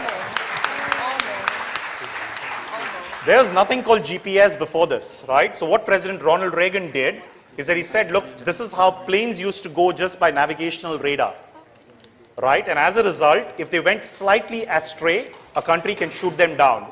This is the advent of GPS, okay? Great answering there. Well done, ma'am. Well done. Here you go. Question to you, Faculty of Social and Political Sciences, coming up on screen. In 1904, Mary Fraser brought back seeds from her mission, where she visited in China. A gardener planted these seeds and the fruits grew in popularity and came to be known as Chinese gooseberries. So we all know it as Chinese gooseberries. But in 1959, Jack Turner, perhaps patriotically, suggested what name for the fruit, the name through which it is now known. Anyone buzzing? University of Dhaka has buzzed. Faculty of Social and Political Sciences first. Is it the jackfruit? The jackfruit. And what was the patriotic thing? Because his name is Jack. His name is Jack. Okay, that wouldn't be patriotic. That would be more like, narcissistic. Right? But good guess. Very good guess. University of Dhaka. Patriotically named it that. The name we know this fruit by is totally different actually. Sakura. Not Sakura. Unfortunately, -10. Teams think. Faculty of Administrative Sciences. Is it kiwi? The kiwi fruit? Yeah. Absolutely right. Well done. Right? So this is why. The kiwi fruit has nothing to do with New Zealand. Okay? In fact, Jack Turner was a New Zealander and he decided to name the fruit after the kiwis. And that's why it's called kiwi fruit, right? Otherwise, it's not even grown in New Zealand. Okay, but you see it's a great marketing thing and it's called kiwi fruit, okay? +20 to you. So you negate your negatives earlier, +20 to Faculty of Administrative Sciences. Well done. Here's the next question. Question to you. So you can go further ahead. Read it carefully. Take a good guess. Here you go. Sufia Khatun made these beautiful bamboo stools which cost her 25 cents to make. However, she was so poor, she had to borrow even this small amount of money. What did her particular case study inspire? I'll give you one more clue. Okay, inspire in Bangladesh, which has now become, okay, team 4 gets it, but the question is still to you. Faculty of Administrative Sciences. Very, very famous thing. World famous. She couldn't even afford 25 cents. Think about it. Oh, we're guessing Grameen Bank. Something like You're thinking Grameen Bank because it was microloans and things like that, yeah. And you guessed it right. Beautiful answer there. He's like, why don't you do the quiz? I'll go off, right? Like, it's fine.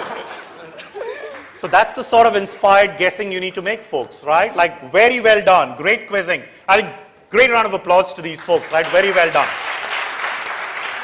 I'm sure you were waiting for it, right? This is Mohammed Yunus's Grameen Bank.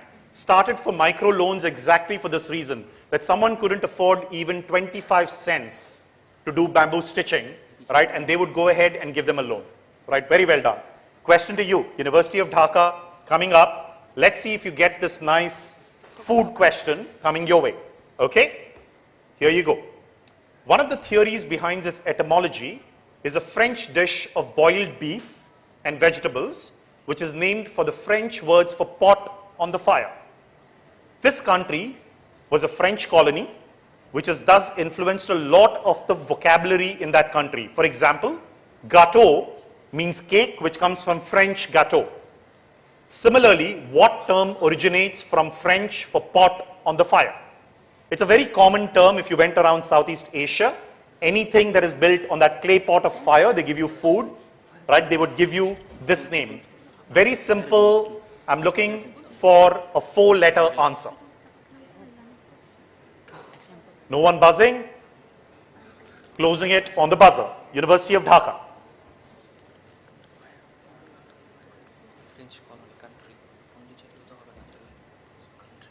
Give me a 3-letter, 4-letter, depending on, how you pronounce your vowels.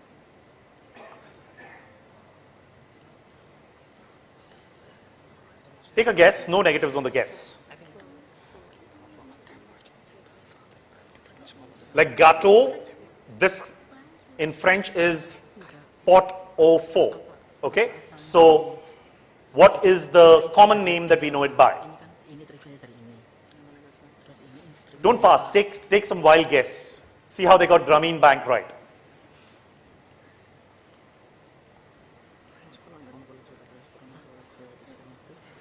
Go for it. 5 seconds more. No. Rajaratha University. Boil. Boil. No. University is Erlinga. Tom yum. Not tom yum. Means slightly something different. It is pho. It is pho. Absolutely right. It simply is pho or pho as we call it, which is from pot or pho. So we just call it pho in many parts of Southeast Asia. It's just anything on a pot of boiled things. So anything that is boiled is called pho. Very, very well done. Plus 20 there, a Faculty of Social and Political Sciences. Excellent answer. Question to you, and I think it's a very appropriate question because it's from Sri Lanka. Okay, just luck of the draw, right? I'm not changing any questions here. Here you go. On 12th April 2022, the Sri Lankan government defaulted on its external debt of 51 billion US dollars. Some frustrated Sri Lankans reached out to this eccentric rich person who was looking to spend a similarly gargantuan sum at around the same time and suggested that he buy Sri Lanka instead and rename it after himself. Who did they reach out to? What was a pun that they suggested as a new name for Sri Lanka? Of course, it was just a pun. Team 4 thinks they know this. So your neighbors think they know this. 2 parts. I'll give you part points if you get, but not on the buzzer. All right? Rajaratha University of Sri Lanka, from your neck of the woods, very much in the news, right? So you should get this. Go for it. I think answer is Mukesh Ambani. They came to Mukesh Ambani, and what did they want the country to be renamed as?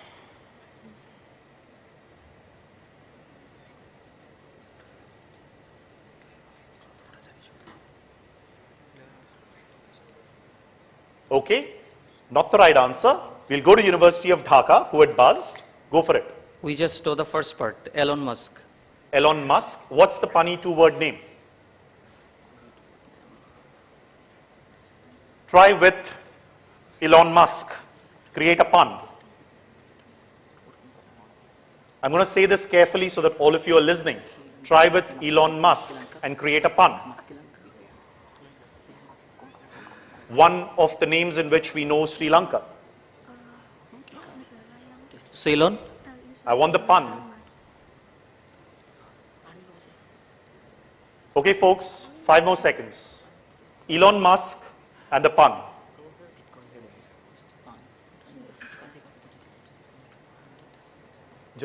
You're almost there. Get it out.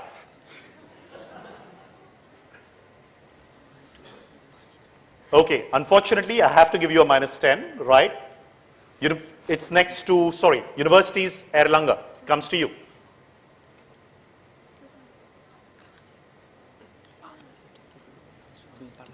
No part? You're not getting anything right? Okay, Faculty of Social and Political Sciences. It's a pun, right? It is a pun. The only thing I can think of is Eland. Elan? Yeah. And who did they reach out to? Elon Musk. Elon Musk. Okay, Faculty of Administrative Sciences. So the first question is Elon Musk, and I think the funny to work name is Chelon Musk. Chelon Musk? Yeah. Absolutely right.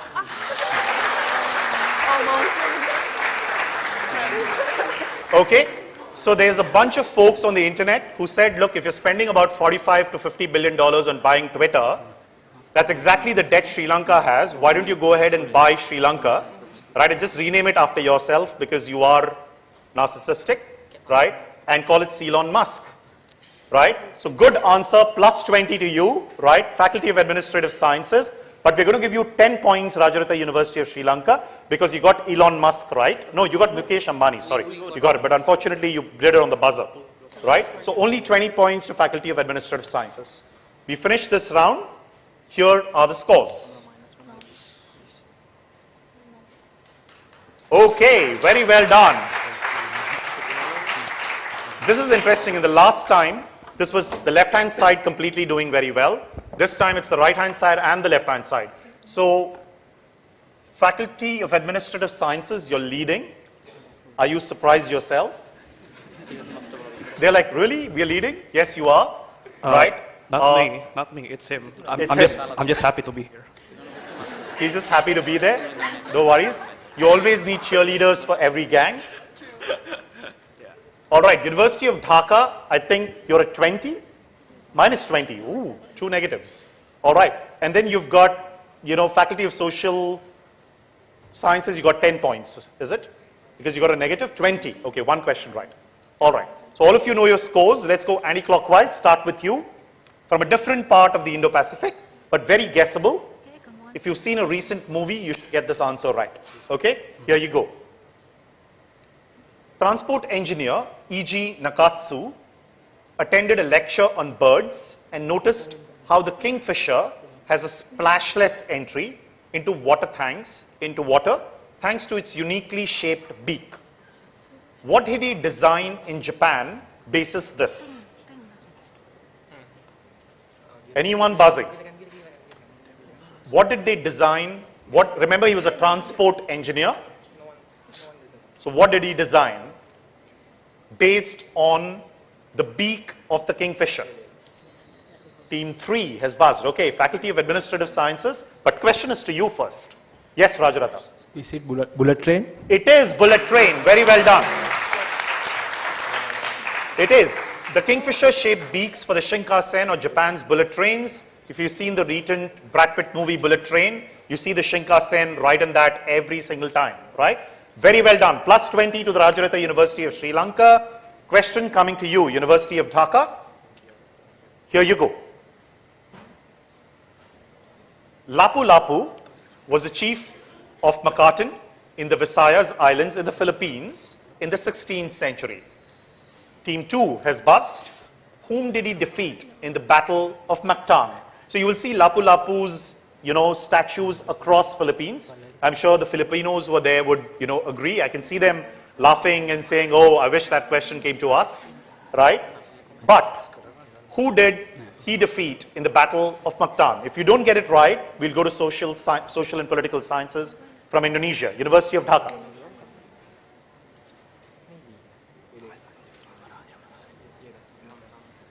He is regarded as the first Filipino hero.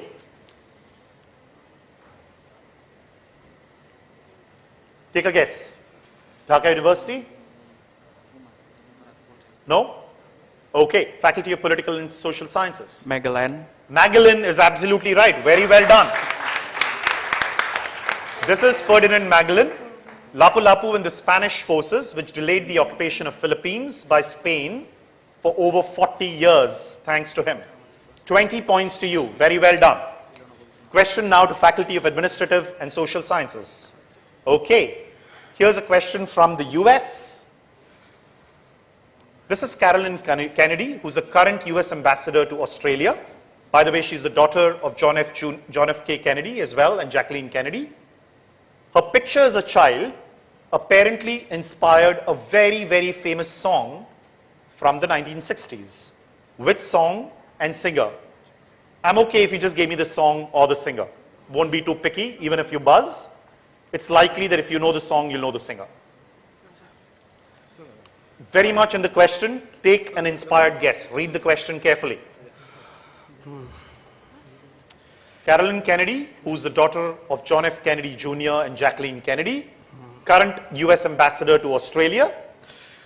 1969, I think. Anyone buzzing? No? I think it's okay, Faculty of Administrative Sciences. I think it's around the time where Frank Sinatra is famous. I think it's Frank Sinatra. And Frank Sinatra and? The song is My Funny Valentine. My Funny Valentine. No. Good guess though. Faculty of Social and Political Sciences, they were like staring at you saying, hoping you don't get it right. Is it Sweet Caroline? By? No idea. It is absolutely right. It is Sweet Caroline. It was in the name, Caroline Kennedy, right? This is Sweet Caroline, based on Caroline Country by Neil Diamond, right? Of course, there are hundreds and hundreds of versions, right? No prizes, but do you know why Sweet Caroline is famous in record books? Anyone? Yes, sir. But why is it famous in record books? What record does it have? Yes, absolutely right. It was actually played on the death of John F. Kennedy Jr. and that's how Neil Diamond was inspired by Carolyn Kennedy. Great answer there. I think he deserves a great round of applause there. Scott's having fun. Question next, if I'm right, to you, Faculty of Social and Political Sciences. Let's see if you can make it 2 in a row. Question from down under. Here we go. Many Australian beaches have a bottle of vinegar readily available for use in emergencies. What emergencies do they use a bottle of vinegar for? Jellyfish stings. Jellyfish stings, 100% right. Absolutely right, to use on jellyfish stings. She didn't even wait for anybody to buzz, right? Super well done, plus 20 points. Faculty of Social and Political Sciences is really rocking it. Question to University's Erlanger. Let's see if they can come back into the quiz. I think it's an easy question, okay? Read it carefully. Which city that belongs to one of the countries in the Indo-Pacific gets its name from the Spanish form of a local descriptor that meant where indigo is found? It basically refers to the presence of plants and indigo dye could be extracted. So this settlement, and this is a capital city in the Indo-Pacific. So 14 countries, take your pick of capital cities. Anyone buzzing? No? Question to you, University's Erlanger. Manila. Manila means where indigo is found. I think yes. You think so? Yes. It's plus 20. Well done. The Filipino name is Manila. Nila is the Sanskrit word, as many of us would know here, for blue, which comes from the indigo dye. And Manila was Hispanicized to Manila. Very well done. Plus 20 to you. Everybody scoring there. Let's see the scores at this point in time. Okay, very well done, folks. Okay, you're seeing the scores? Here you go. 50 points to you folks. Don't worry, you're still in the lead. University's Erlanger at 20 points. Faculty of Social and Political Sciences, I think you guys are at 80, leading the quiz. 80 and 50, very well done, and 20 there. University of Dhaka, 20 questions. Don't worry, you can come back. 20 points to you, Rajaratna. Anyone's quiz still. You all know the format in the rapid fire. Okay. We start with 4 visuals and then go to 6 text questions. All clear? Fingers on the buzzer as they say. Here you go. First one, I won't ask you the question. See the visual. If you buzz before the question, you have to give me the question and the answer. Plus 15, minus 5. 150 points at stake. Here we go. First question coming up. Anyone wants to guess? Okay. This is a Filipino burger joint, right? His father is settled and runs this Filipino burger joint or burger, restaurant where he sells special rainbow colored burgers. Team 3 has buzzed. Who's this famous basketball star? Oh, I know that hair everywhere. It's Dennis Rodman. It is Dennis Rodman. Beautiful answer there. So you're not really there just to cheerlead. Thank God. Okay, very well done. Great answering there. Well done, Faculty of Administrative Sciences, Indonesia. Here's the next one. Be careful. Lots of clues in the visual itself. Okay, but I'll still read the question. Anyone wants to guess? I don't want you to identify him, just to be clear.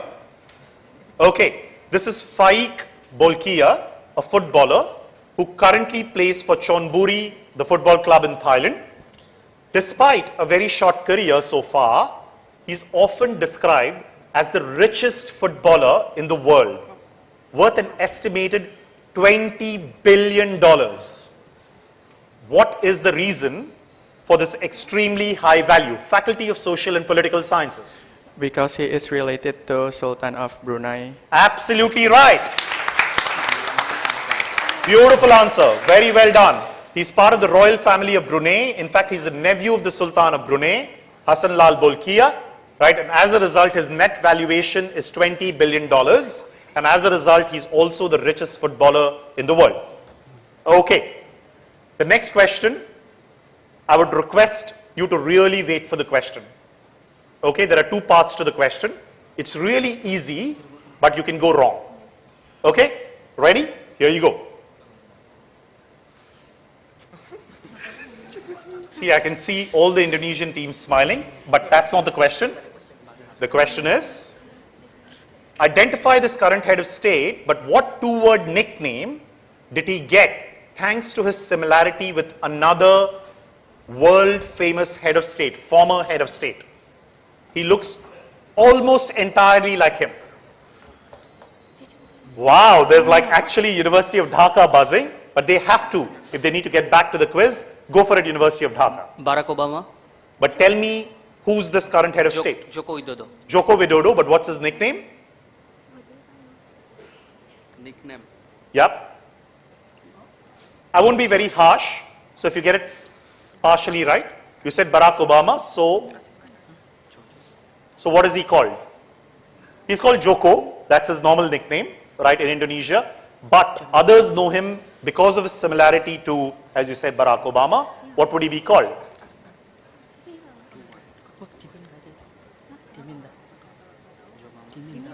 Jobama. Jobama? Okay, I'm not going to be harsh on them and still give them the points, right? They're almost there. It would be really unfair. This is the second time they've not got a nickname, if you noticed. So you guys know that what you're not good at generally, right? Nicknames. Okay, but I'll still give you 10 points, right, and not give you a negative. It is Joko Widodo. He's called the Asian Obama, and you can see he almost exactly looks like Barack Obama, right, but obviously he is not, and he's called the Asian Obama, right? I'm surprised the three teams here did not buzz, because you know him as Joko, right? Okay, rest of the world he's called Asian Obama. All right, here's the next one. You never know which team can come back. That's my clue. This is the visual. Here's the question. An organization named the BIMSTEC has been in existence since 1997. So the green colored part on the map that you see is the BIMSTEC. The purpose of the organization is to promote cooperation among countries that are dependent on a common natural resource between these countries. Not surprisingly, University of Dhaka. So what common natural resource do they all share? Blue economy. Blue economy, that's not a common natural resource. So tell me a natural resource.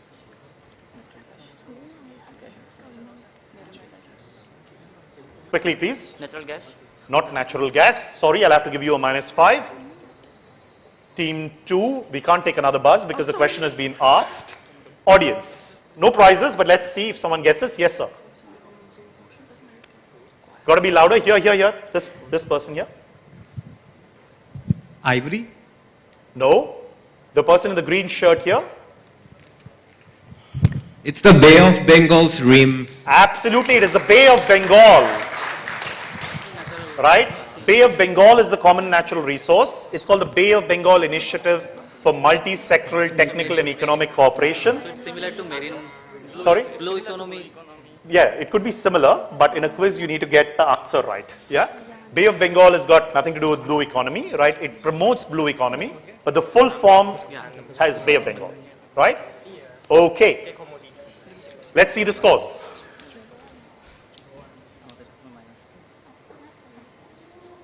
Cool, very well done there. You've got, I think you're safe, Faculty of Social and Political Sciences, so unless you want to commit harakiri, that's up to you, right? Universities of Airlinga, you have a chance, so be sharp, 20 points there. Then we've got 65 points, so you seem to be safe as well, right? Faculty of Administrative Sciences, but you never know. Someone can get all 6 right. Okay, University of Dhaka, little bit more work due, but 6 questions left and 20 points. So third position seems to be very wide open. 2 teams on 20, 1 team on -15. Anyone getting 2 or 3 answers out of 6 right should be fine. Okay, nothing coming up on screen. I'm going to read it out of my phone here. Here's the next question coming up. The town of Russell, R-U-S-S-E-L, was chosen as the first capital of which country by Lieutenant Governor William Hobson in 1840. The original capital of this country was Russell. The current capital is something totally different. The current capital could be thought of as naming after Son of God.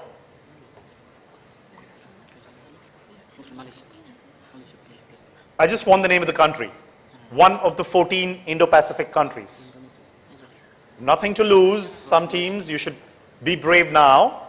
You want to take a guess? Anyone buzzing? 5.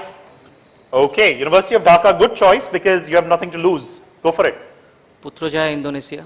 Putrajaya and Indonesia. No, that's not the right answer. Not your day today. -5. No more buzzing. Anyone in the audience? Yes, sir. Right at the back. Sorry? Not Canada. Canada is not an Indo-Pacific country. Yes? New Zealand is right. Absolutely right. New Zealand. Christchurch. That's what I meant. Named after Son of God. And where you visit. Okay. No problems. 5 more questions to go. Here's what I suggest. I think Faculty of Social and Political Sciences is cleanly through because no one can beat them now. So is, I think, Faculty of Administrative Sciences, but it's open for the other 3. So play it carefully. For University of Dhaka, you can still make it. 5 questions, you need to get 1 or 2. All right? Here we go. Containing the name of an emperor, this particular thing contains the name of an emperor. What is the 2-word name of the period starting 1868 that brought about rapid modernization to the country of Japan? That period is called Dash Restoration. If you've read history, it's called Dash Restoration. 5-letter answer. It's named after, okay, team 3. Go for it. Meiji Restoration. It is Meiji Restoration. Well done. 15 points to Faculty of Administrative Sciences. Well done. The next one should be easy. Fingers on the buzzer. The Istana Nurul Uman is considered among the largest palaces in the world.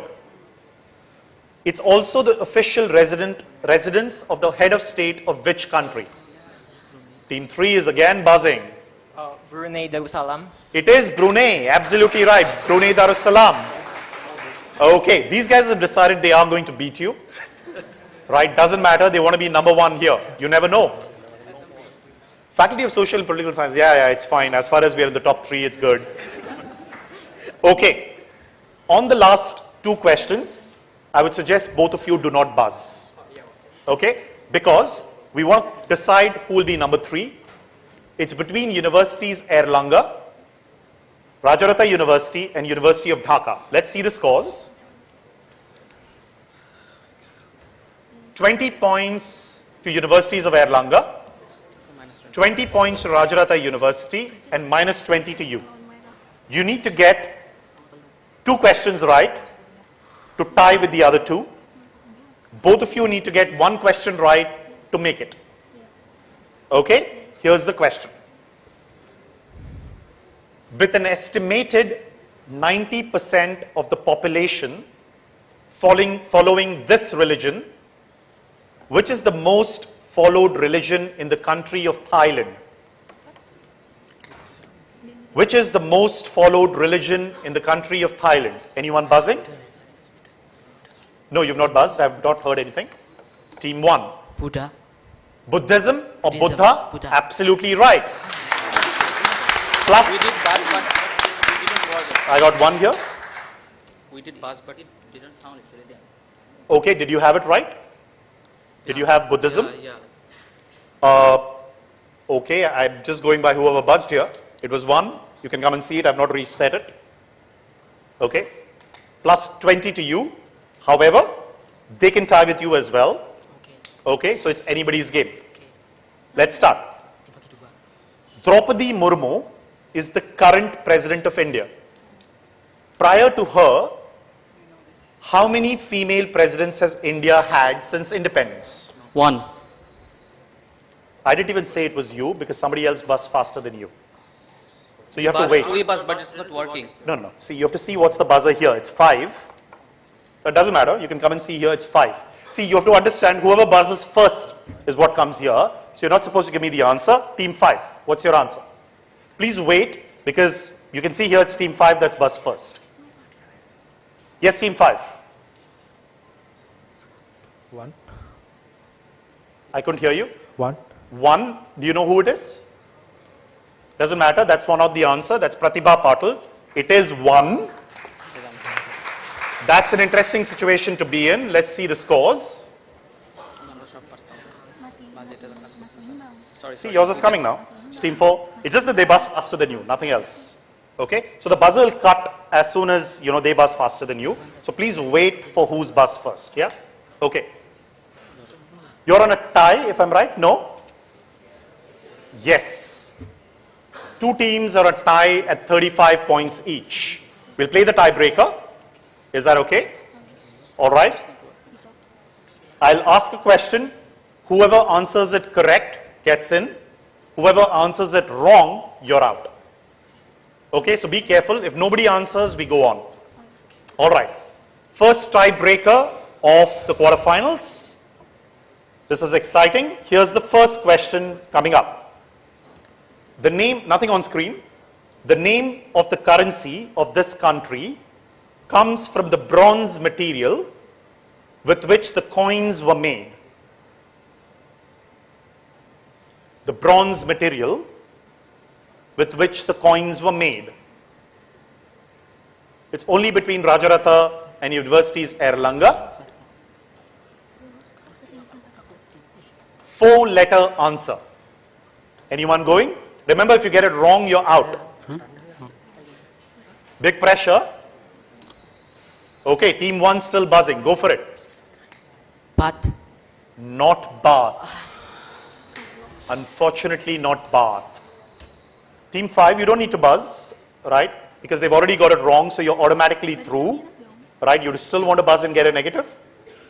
Anyway, it's not allowed, so it's fine, right? It's not the bath, sorry folks. Anyone in the audience comes from bronze? Yes, you're the only one who's raised their hand. Is it peso? Not the peso. Yes, sir. It is the dong from Vietnam. The Vietnamese dong. Unfortunate Universities Erlanga, but that's how you play the game. Very well done. Big round of applause to Universitas Erlanga for trying. The teams that qualify: Faculty of Social and Political Sciences, Faculty of Administrative Sciences, Indonesia, and Rajaratha University from Sri Lanka. Very well done. Excellent, quizzing there. please take your seats back. I think we are on time, right? We'll take 10 minutes or 15 minutes off for a break. I think we have a break. There's some tea and snacks served just outside. Please have your refreshments. We start the India rounds just after that. Thank you. I hope all of you enjoyed your quiz.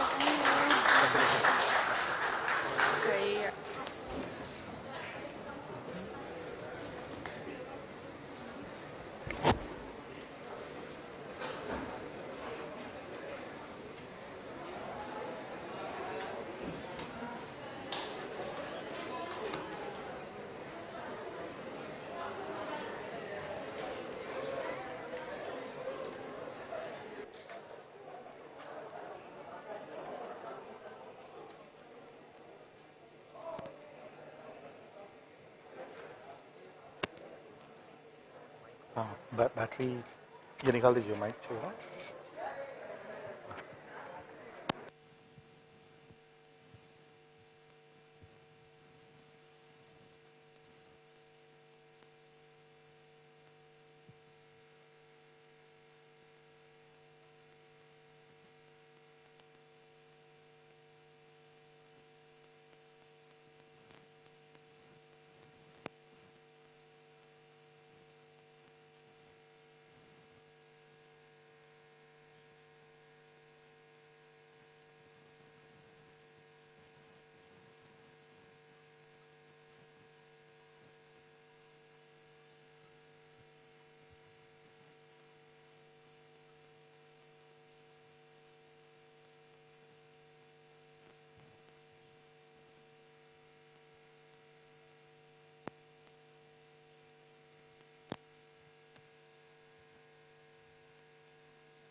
Rajagiri College of Social Sciences.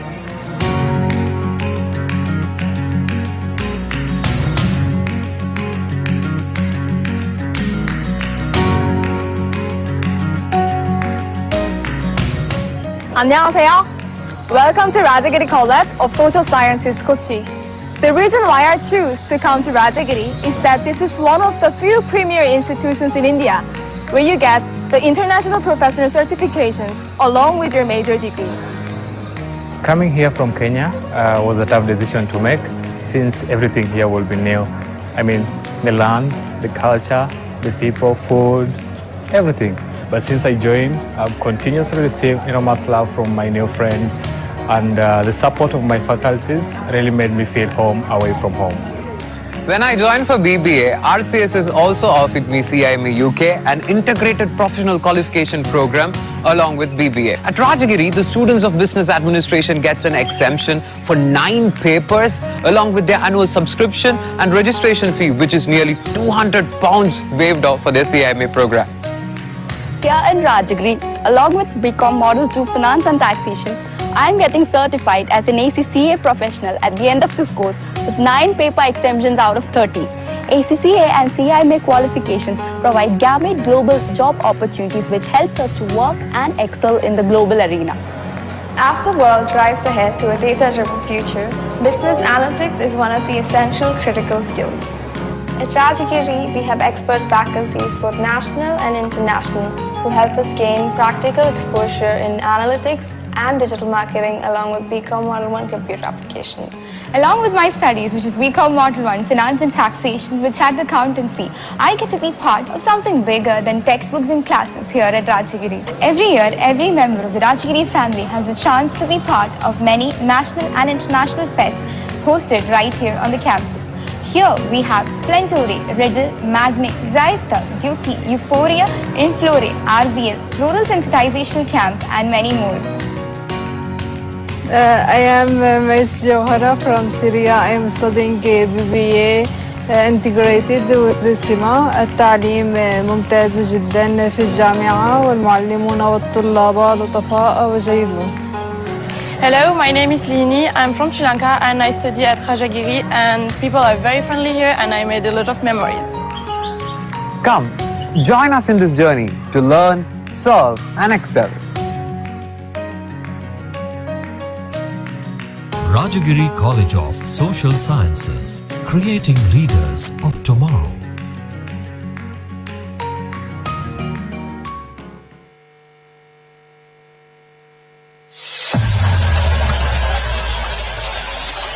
Are you ready?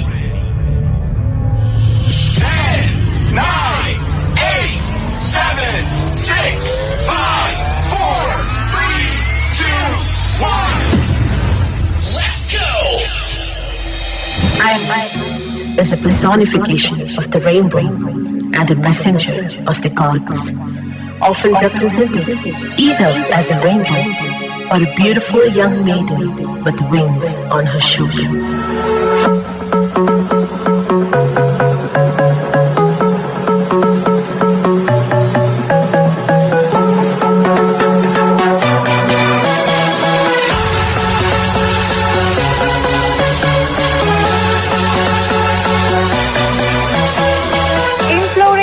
Like being in a colorful festival. We see different people, different experiences which brings a smile to our face. It is a wonderful festival of fun and intellect at Rajagiri.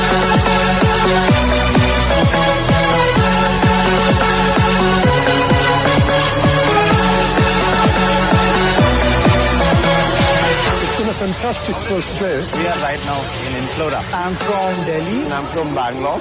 I'm from Bangalore itself. From Afghanistan. I'm from Germany. I'm Arjun, the chairperson of the Forum of Rajagiri Management Solutions.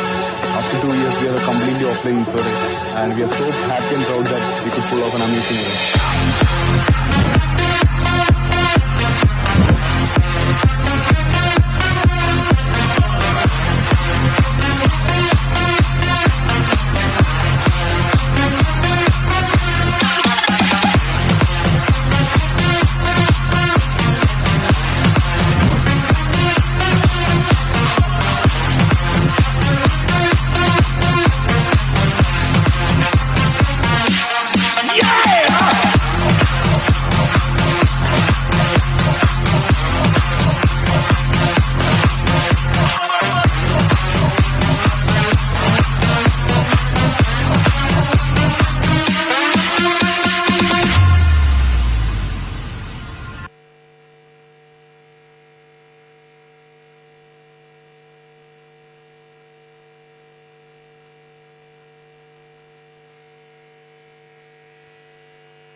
Rajagiri College of Social Sciences.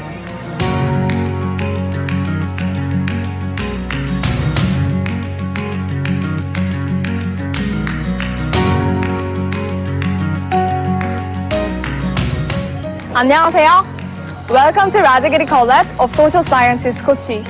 The reason why I choose to come to Rajagiri is that this is one of the few premier institutions in India where you get the international professional certifications along with your major degree.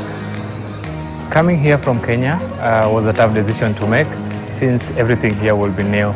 I mean, the land, the culture, the people, food, everything.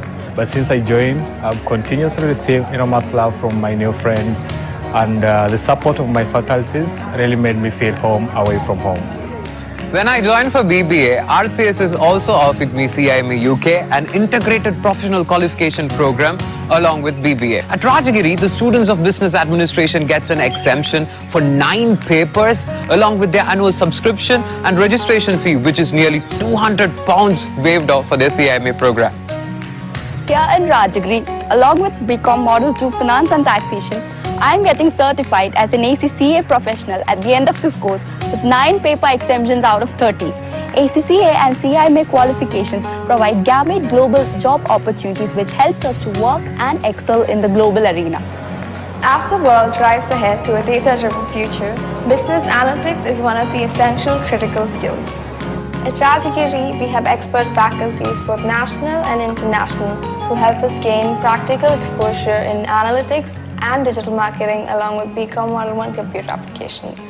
Along with my studies, which is BCom Model 1 Finance and Taxation with Chartered Accountancy, I get to be part of something bigger than textbooks and classes here at Rajagiri. Every year, every member of the Rajagiri family has the chance to be part of many national and international fests hosted right here on the campus. Here we have Splendore, Riddle, Magnic, Zyster, Duty, Euphoria, Inflore, RBL, Rural Sensitization Camp and many more. I am Ms. Johara from Syria. I am studying BBA integrated with the SIMA. التعليم ممتاز جدا في الجامعة والمعلمون والطلاب لطفاء وجيدون. Hello, my name is Lini. I'm from Sri Lanka and I study at Rajagiri, and people are very friendly here and I made a lot of memories. Come, join us in this journey to learn, serve and excel. Rajagiri College of Social Sciences, creating leaders of tomorrow.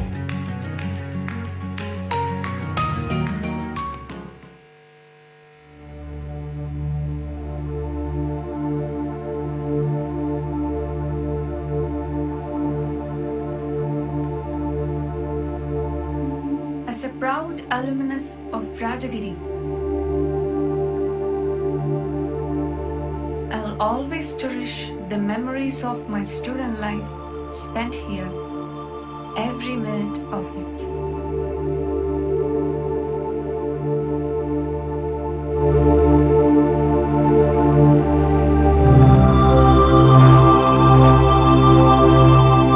I felt blessed to be trained by highly qualified and capable teachers with global experience.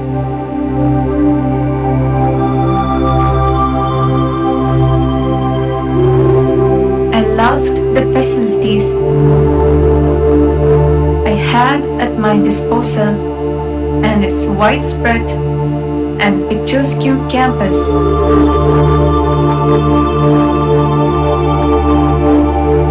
That included the well-maintained library,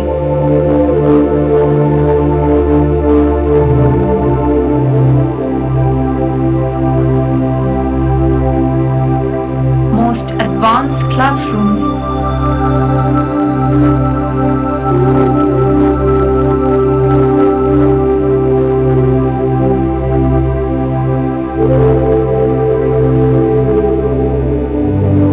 even more relaxing campus atmosphere. And not just me, but every student here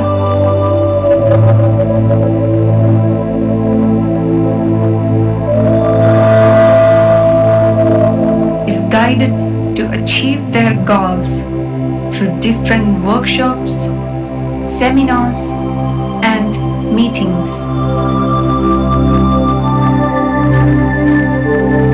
The initiatives such as the Rural Sensitization Camp, Calypso, Forms, the Forum of Rajagiri Management Students, and Inflore, South India's biggest international management fest,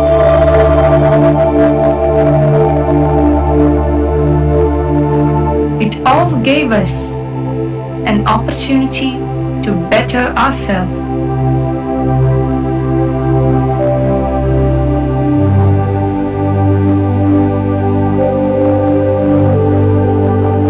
Hone our leadership skills while encouraging us to be good team players.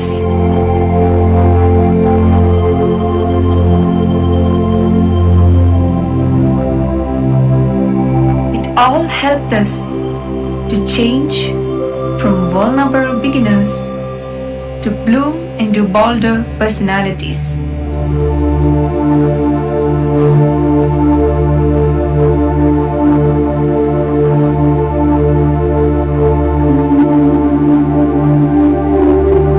The campus, enriched with greenery as well as the green initiatives,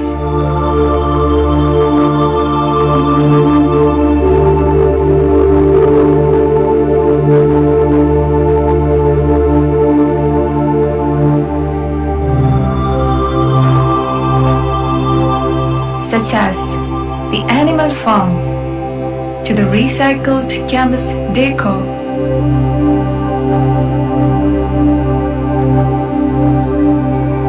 will always remain special to me and my friends.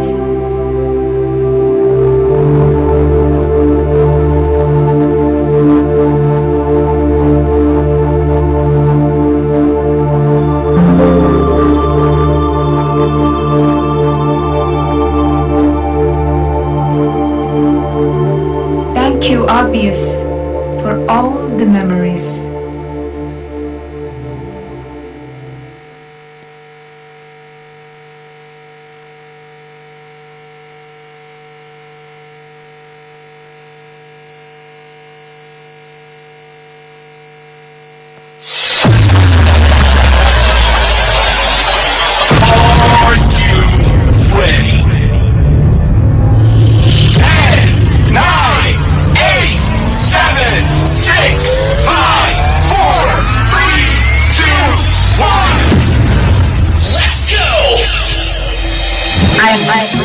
Is a personification of the rainbow and a messenger of the gods, often represented either as a rainbow or a beautiful young maiden with wings on her shoulder.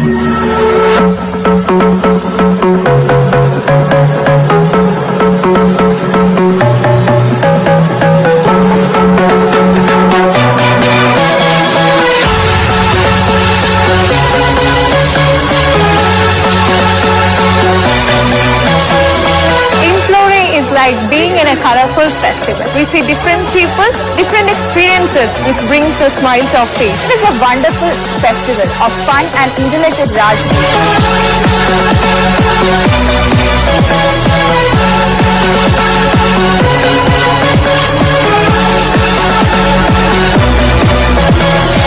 It's been a fantastic first day. We are right now in Inflora. I'm from Delhi. I'm from Bangalore. I'm from Bangalore itself. From Afghanistan. I'm from Germany. I'm Arjun VS, the chairperson of the Forum of Rajagiri Management Solutions. After 2 years, we are completely offline Inflora, and we are so happy and proud that we could pull off an amazing event.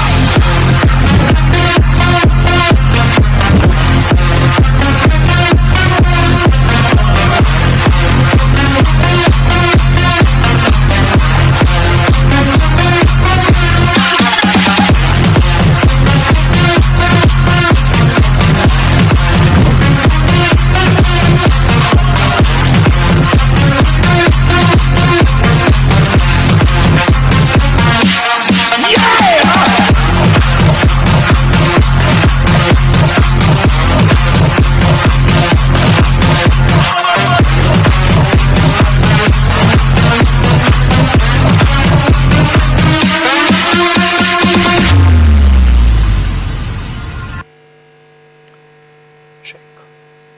right, I think we are ready to start. Sharp on time. Can we have everybody settle down, please?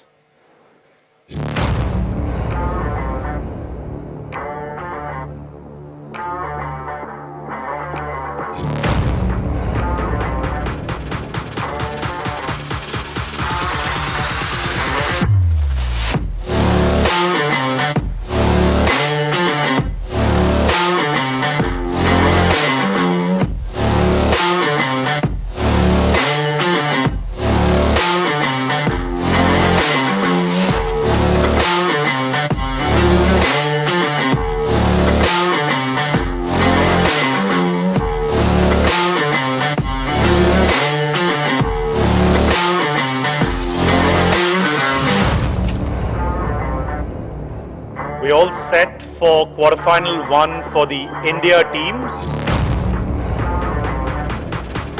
Do we have all the teams back?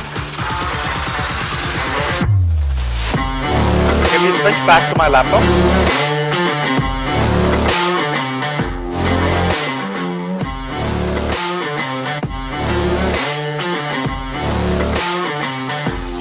Okay, we all set. Let's welcome our national quarterfinals. The quarterfinalists, can we have the first team, and let's keep the applause going with them. First team, Sibsagar College from Assam. Can we have you up? Imandar Saikia and Navanita Bhuyan. Very nice to see both of you again. Please welcome Sibsagar College. Here's the next team coming up, the NMAM Institute of Technology from Karnataka.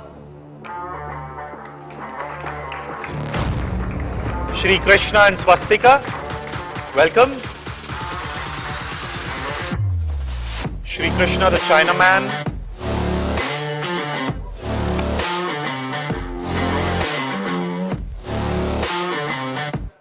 The third team, GMCH from Chandigarh. Bishwayan Bhattacharji and Shayan Mazumdar. Can we have you up, please? Keep the applause going, teams.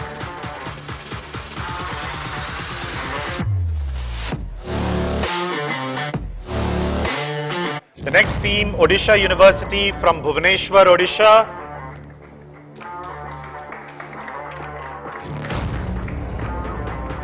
You can come this way, Odisha University. And the final team of quarterfinals 1 is IIFT Kolkata. Do we have IIFT Kolkata? Yes, there they are.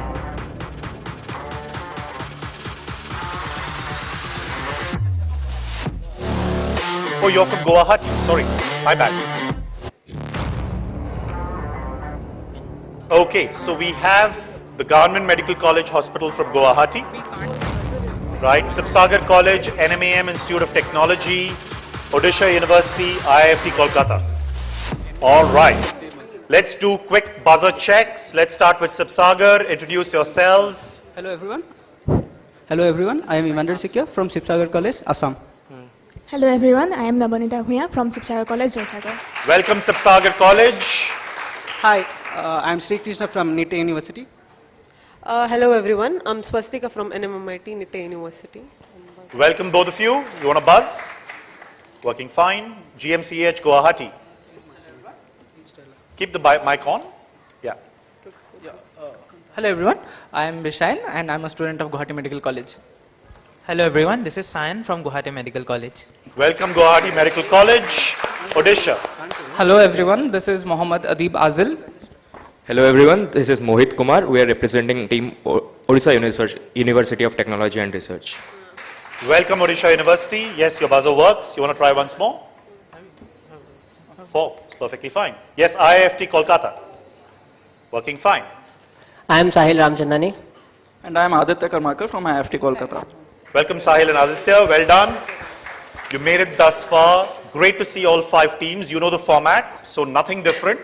5 questions clockwise, 5 questions anti-clockwise, and then we do 10 questions on the buzzer. Okay?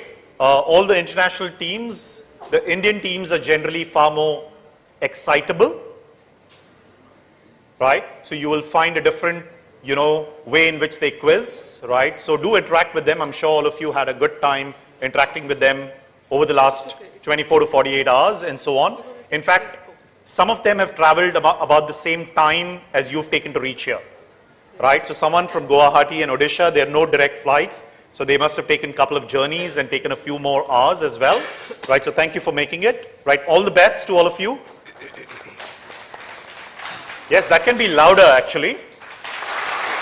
Thank you. Let's start. All the best. Sibsagar College, question 1 to you, but open on the buzzer to everybody else. Here we go. First one. Greetings from the following, not exhaustive list of nations, was sent as part of what in 1977? The following were there. Ruchira Mendionis from Thailand. Team 3 GMCH has buzzed. Then we had someone from Indonesia, Jatinder Paul in Punjabi, Bengali, Vietnamese, and Halese and Korean. This is not exhausted. You had several other, countries and languages, but from the Indo-Pacific, these were the ones. What are we talking about? Sibsagar, it's your guess, followed by GMCH. Yes. So they were the nominees for Nobel Prize from Asian countries. Nobel Prize from these countries. No, not the right answer. GMCH. You had the same answer? Yeah, Hopefully so, not. Yeah, so we'll say these are the wishes for Mother Teresa who won the Nobel Prize. Wishes for Mother Teresa who won the Nobel Prize in 77. Good guess, but not the right one. -10 there, GMCH, NMAM. These are the recordings for the Voyager. That's the right answer. Very well done. Beautifully well done. These are the greetings from the Voyager Golden Record. Right? Beautiful answer there. NMAM Institute of Technology opening their account. 20. Let's see if you make it 2 in a row. Next one coming up. Visual with a question. Okay, all set? What is this phenomenon called? Team 3 is buzzed, but it's to question to Team 2. The name is inspired by the place where this photo was taken and another site on the other side of the Atlantic. So you have to, it's a portmanteau word, you have to combine 2 names.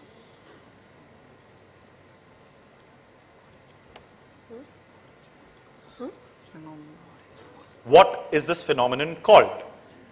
So see where the place where the photo was taken, combine it with another place on the other side of the Atlantic. Okay. Direct for Team 2, but buzzed by Team 3. Yeah. I think this is from the nuclear bomb explosion, something to do with nuclear No, I want a phenomenon name. Phenomenon. Orange hole or something? Orange hole, sorry, that's not the right answer. GMCH. Yeah, this is called Manhattan Henge, from Manhattan and Stonehenge. That's the right answer. Very well done. Perfect answer. This is Manhattan Henge. This was obviously clicked in Manhattan, right? Along with the Stonehenge, because of obviously skyscrapers that are all just built out of stones and so on. So Manhattan Henge. That's what it's called. 20 points to GMCH. So they've got their negatives back and back to positives and direct to you as well. So your chance to make it 2 in a row this time. Let's see. Nice, interesting one. Here's you go. The Thai goddess of the waters, rivers, streams and canals is Mai Phra Khongkha. The festival involves releasing ritual vessels. There's a festival as well by the same name. And lanterns to symbolically let go of things. Mai Phra Khongkha is the Thai version of what better known entity? Anyone buzzing? Easy, workoutable one in my view. Anyone buzzing? Closing it in 5, 4, 3, 2, 1. GMCH. Yeah, this is the river Ganga. And why river Ganga? Khongkha. Khongkha is Ganga. Absolutely right. Very, very well worked out. The river Ganga, Mai Phra Khongkha is just the river Ganga. That's the Thai name of the river Ganga. Well done. And they follow a very similar thing like Diwali, right, or Deepavali. They also have lights that they put in the Mai Phra Khongkha. 20 points to GMCH. They're on a roll. Very well done. Odisha University, your question coming up. Here you go. Interesting one. Let's see. Columbia Records CEO Ron Perry wanted a song built around lyrics that sounded like they were created by an algorithm, spitting out random artificial answers to the question, what are things American like? Computer were, LeBron, Ice-T, the city, these were all the answers the computer threw out, right? Or the AI engine threw out. Which song, by whom? If you know the song, I'm pretty sure you know by whom. Very, very pop culture, very current, just to be clear. So don't think of 1960s, 70s, very current, your generation of songs. Anyone buzzing? Okay, closing it, Odisha University. We're guessing the singer by Eminem. By Eminem, what's the song? No idea. You don't know the song, IIFT Kolkata? Eminem more like my generation, but anyway, it's fine. By whom? The song, I'm guessing by Kanye West. By Kanye West, what's it called? No, passing, not Kanye West. Sipsagar? The song by Ellen Walker. And song is? No, not the right answer. NMAM. Should I say it? Should be down your alley. The We Didn't Start the Fire. And We Didn't Start the Fire by Billy Joel. Yeah, and the random words. Okay, no, that's 1970s. We'll guess Rap God by Eminem. Not Rap God by Eminem. It was yours. No one getting it. Let's see the audience. Yes. Go ahead. Yes, ma'am. Dynamite by BTS. You know your BTS. Absolutely right. Well done. This is Dynamite by BTS. Right. Clearly no BTS fans in the house here. Right. And she's kicking herself there saying, why didn't I not get BTS? Not a fan. You don't listen? Okay, this is Dynamite by BTS. Give her a prize as well, please. That is worthy of a prize. Well done. Well done there, ma'am. IIFT Kolkata, your direct coming up. Right? Nice, interesting one. Try to work it out, even if you don't know the brand. Which candy bar, produced by Mars, originally Team 3 has buzzed, had 3 pieces in one package. Flavored chocolate, strawberry, and vanilla. This led to its name that also has a literary reference. So what was the name of that candy bar produced by Mars? It's still there, so it's not defunct. So you had a chocolate candy bar, a strawberry candy bar, and a vanilla flavor, all 3 packaged into one. Very workoutable, and also has a literary reference. So you can get it both ways. Team 3 seems to know the answer, so they are waiting to pounce on this one. Yeah. Is it Twix? Not Twits. Yes, GMCH. So we'll say these are the 3 musketeers. The 3 musketeers from where? Alexander Dumas. Alexander Dumas and the 3 flavors. 3 flavors. Brilliant answer. 20 points. It is the 3 musketeers. You had 3 flavors. Also a literary reference to obviously Alexander Dumas. Great answering there by GMCH. They are on a roll. Let's see what the scores are.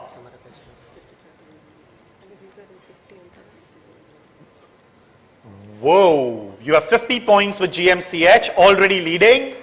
NMAM with that one brilliant answer at 20. All of the teams will open their account. Very, very well done. Let's reset buzzers. IIFT Kolkata, we start anti-clockwise with you and we go the reverse direction. Right, we're taking good pace. So maybe we'll do a couple of audience questions as well this round. Switching back to my laptop, going back to all of you. IIFT Kolkata, direct to you. Which historic leader conquered Malacca in 1511, resulting in Muslim traders moving much of their customs to the Brunei Sultanate? A year after or before his conquest of Malacca, which other place in India did he conquer? I'm going to give all of you a clue. One of the many honors given to him was the naming of a fruit after him. That's why we know them a lot, we know this conqueror in India. All of you have heard of the fruit, 100%. Everybody in this room has heard of the fruit. A very popular fruit. Team 2 has buzzed, but it's first to IIFT Kolkata. So you know, all I need is the name of that conqueror and which place. If you know the name of the conqueror, very likely you'll know the name of the place. A very famous fruit is named after him. So I'm guessing this is Alphonse de Albuquerque because Alfonso Mango is named after him and he conquered Goa. Absolutely right. Plus 20. Very well done. This is Alphonse de Albuquerque, and the Alfonso mangoes are purportedly named after him, and he obviously conquered Goa. Right? Very well done. I think Team 2, you had the answer, right? But you got it right. Plus 20 to IIFT Kolkata. Odisha University, your question coming up. Slightly longish question, but the key element, you can work it out if you read the question. So be careful when you read the question. Okay. The 2018 film Thackeray, a biopic of the Shiv Sena founder, was written and co-produced by Sanjay Raut, the party's Rajya Sabha member and the editor of its mouthpiece Samna. So that's Sanjay Raut in the picture. What is Sanjay Raut's film production company called? The name is likely inspired by a Pulitzer Prize winning organization founded in 1851. Also, let me give you one more clue. If you want to think of a really bad pun out of the world of networking technology, right, the name also sounds like that. So either think of a name that sounds like this 1851 company that still exists today. Yes, it's a company, right, and an organization, but it's a company as well, right, which got a Pulitzer in 1851. You could derive it that way, or create a really bad pun with a networking technology that everybody is aware of, networking equipment. Or think of Sanjay Raut's name. Anyone buzzing? Team 1 seems to have worked it out. Odisha University. I gave like multiple clues.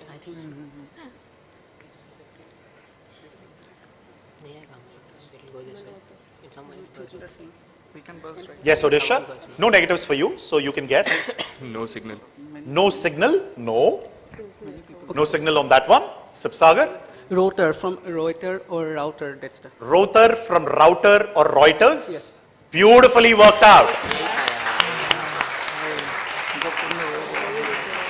Okay, his name is Sanjay Raut, R-A-U-T, so he called it Routers because he thinks of himself as a great journalist, being the editor of Samna, and named it after Reuters, which is the organization. But the other clue is routers as well, right, from networking, and that's how you can work it. Beautifully worked out. Sipsagar, great round of applause to them, right? Very well worked out. 20 points to Sipsagar College. Now it's heating up. Whose question now? We come to GMCH Guwahati. Pop culture. So let's see if you can work this out. Here you go. What do the symbols of the visiting card, Team 4 is buzzed, in Squid Game signify? You don't need to have watched the show to work out the answer. I got it. So tell me, what do the symbols mean? Yes. Yeah, it's theirs, followed by Odisha University.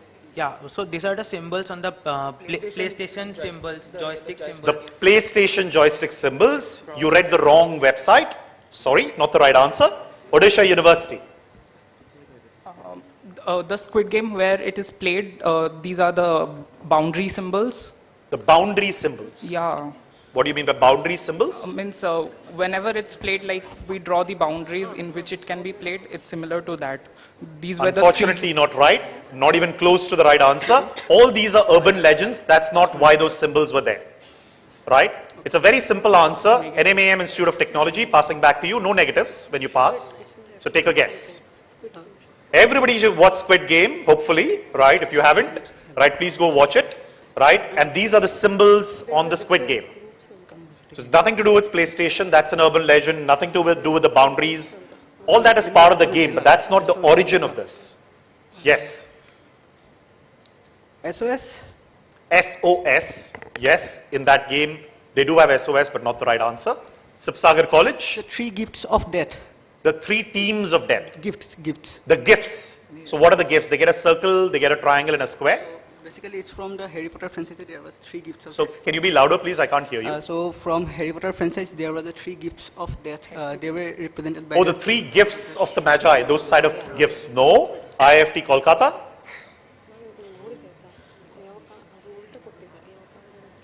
Yes, IIFT. Anyone guess minus? No, nothing. Pass. Passing. Okay, it was your question. You got a negative. Okay. Audience, let's see. Yes, we're going to go with the two ladies there on the right hand side. Ma'am. Yes, let's see if they get the right answer. Can you switch on their mic, please? Give us your name, ma'am. The honeycomb cookie. The honeycomb cookie. What does that mean? The cookies were of circle, triangle, and square shape. I know, you watched the show, so they shaped it in that, but why did they do it? What do the shapes mean? We'll still give you a prize. It's not the right answer, but you know, you're trying hard as youngsters. It's a carving thing. They carved it. So what does that circle, triangle, and square mean? Okay, let's give it a prize. That's not the right answer though. Okay, anyone else? Yes, one of the team. Anyone up there wants to answer? The triangle of workers. No, not the bee workers and so on. Yes, the gentleman in the red shirt. The board signs. No. Yes, ma'am. Yes, ma'am. OJM. OJM. Yeah, the circle represents O, letter of Korean, and the triangle represents J, and the square represents M. Give her 2 prizes. That's a brilliant answer. Right? Perfect answer. Passing 5 teams here and so many audience folks. The circle is the letter O, the triangle is part of the letter J, and the square is M. It reads OJM, which comes from what Squid Game in Korean is called, which is Ojim. Okay, that's what is the origin of that, right? All of the others are urban legends, all right? Very well done, ma'am. What's your name? Please ask her. It's I think, absolutely worth knowing her name. Don't hide yourself. Fatima? Very well done, Fatima. Big round of applause to Fatima. I think she's a student from Rajagiri, if I'm right. Well done, Fatima. You know your Squid Game. Next question to NMAM, is that right? Direct to you, coming up. This is an interesting one. Read the question carefully. You can work out the answer. Okay, here you go. In April 2017, when the Kia Motors team landed at the Bengaluru airport or Bangalore airport, they saw 2 auspicious signs of a great start. You're from Karnataka. Let's see if you can work it out. One of them was a rock shaped like a tiger. If you've been to the Bangalore airport, a key motif in the company's product. You would have seen the company's product have tiger as its motif. The other was when someone from the team pointed out a coincidence at the Bangalore airport. What was the other sign? Anyone buzzing? So what was the other sign, as in quote unquote sign? Very, very guessable. Okay, you can work the answer out. You don't need to know anything in the question. By reading the question, you can work out the answer. Anyone buzzing? No one buzzing. NMAM from Karnataka. Let's see if you get this. No pressure. I'm just teasing you. Is it something related to the sun? Into the mic, please, so that everybody can hear. Is it something related to the sun? To the sun? What related to the sun? I guess there is a hotel like right outside the airport. That's the Taj. I guess there is some kind of sun logo. I'm not. Yeah, that's the Taj Konark, as it's called there. Yeah, but what does it have to do? What was the other sign? I guess sun is considered something like beginning of something. Beginning of something. Okay, so that was the other auspicious sign. Good guess, not the right answer. Much simpler than that. Yes, Sipsagar. So the name of the airport was written in Telugu, I think, and the letters. Okay, Karnataka, Telugu, be very careful. The letters were looking like Kia. So, name of the airport was written in Kannada. And okay, so and the letters were just looking like the logo of the Kia Motors. The logo of Kia Motors. Okay, IFT Kolkata. I wish I said to you that you were there, but you then took a U-turn. IFT Kolkata.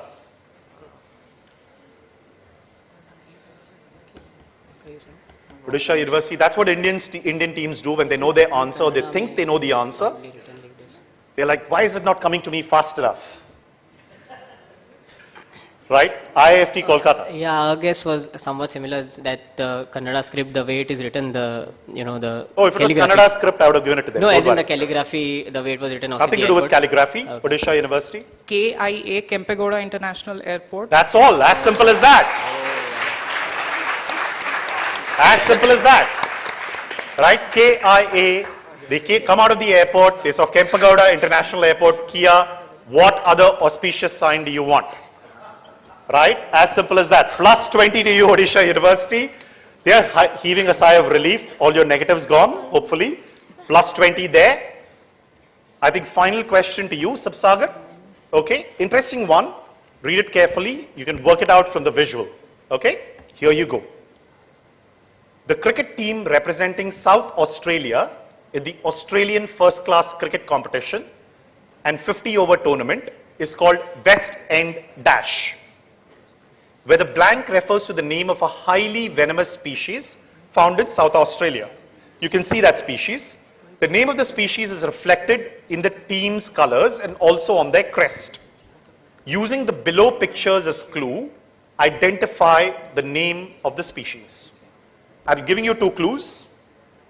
That's someone from the team and that's a species. Put the 2 together and tell me what species are we talking about. Anyone buzzing? So what's the name of the team? They're called West End something. And that something is derived from the 2 visuals that you see. Very, very simple name. Anyone buzzing? Closing it on the buzzer? Sipsagar. Tarantula? Tarantula. Not that. IIFT Kolkata. Any guess?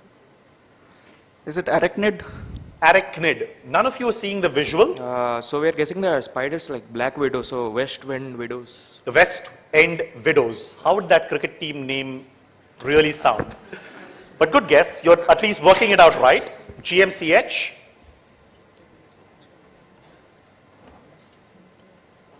Yes, GMCH.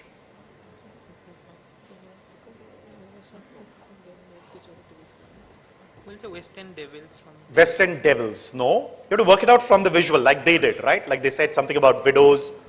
That's the way you have to work it out. NMAM Institute of Technology. Go for it. This is a renegade spider and I would say West End Renegades. West End Renegades. No. All done? Audience. Lots of hands up. Let's see. Let's go to him first. I think you answered one before, but no, you didn't. Okay, there was someone else sitting there. I guess it's West End Redbacks. Why redbacks? They will be the spiders are named. They have a red underneath them, and the cricket players, they are named under. I don't know the exact meaning of that. Okay, let's see the answer. Beautiful answer there. Right? They wear those redback jerseys because of the redback spider. So you can literally see, the redback there. This is the only spider which is a redback. Right? That's why they call redbacks. Great answer there. Very well done. Right? Brilliant answer there. Okay. I think we are done. Let's see the scores before we move to the rapid fire. Cool. This is turning out to be a very balanced one. GMCH still on a lead, but we have 3 teams at 20. NMAM, Shipsagar, IIFT at 20, and 1 team at 10, which is Odisha University, more because you got negs, but you can come back, right? All you need to be in the top 3, all right? You all know the format. Anyway, we start with visuals. Let's switch back.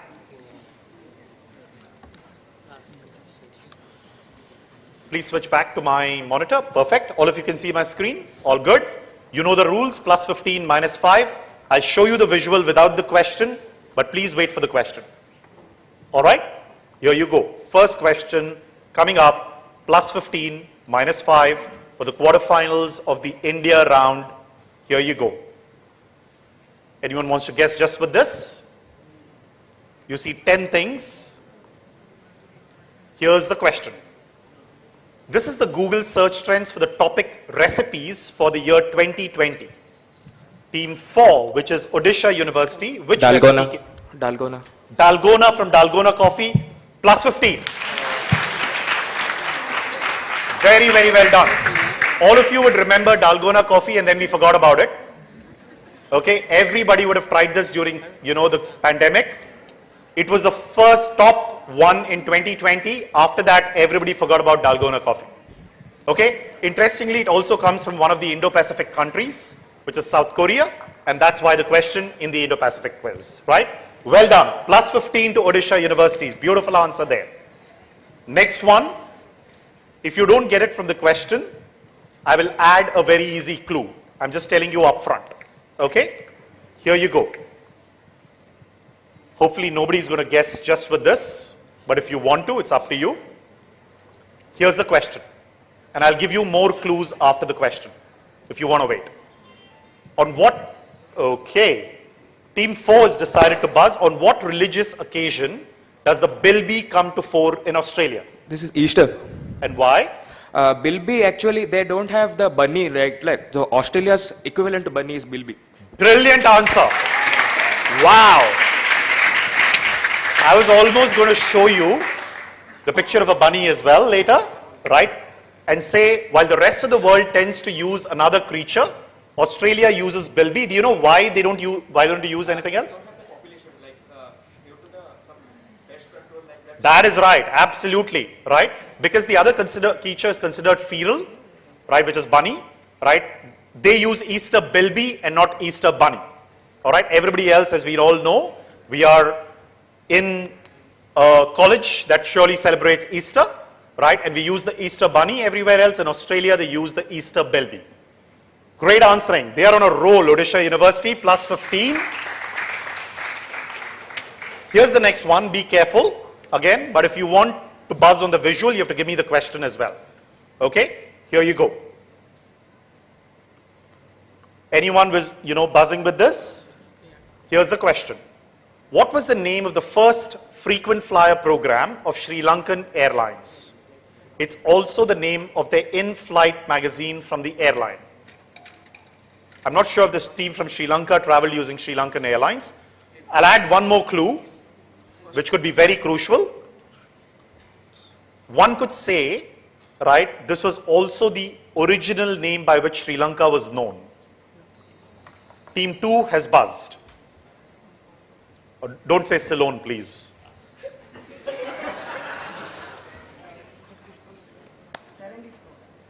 Can you switch on the mic because your mic is off?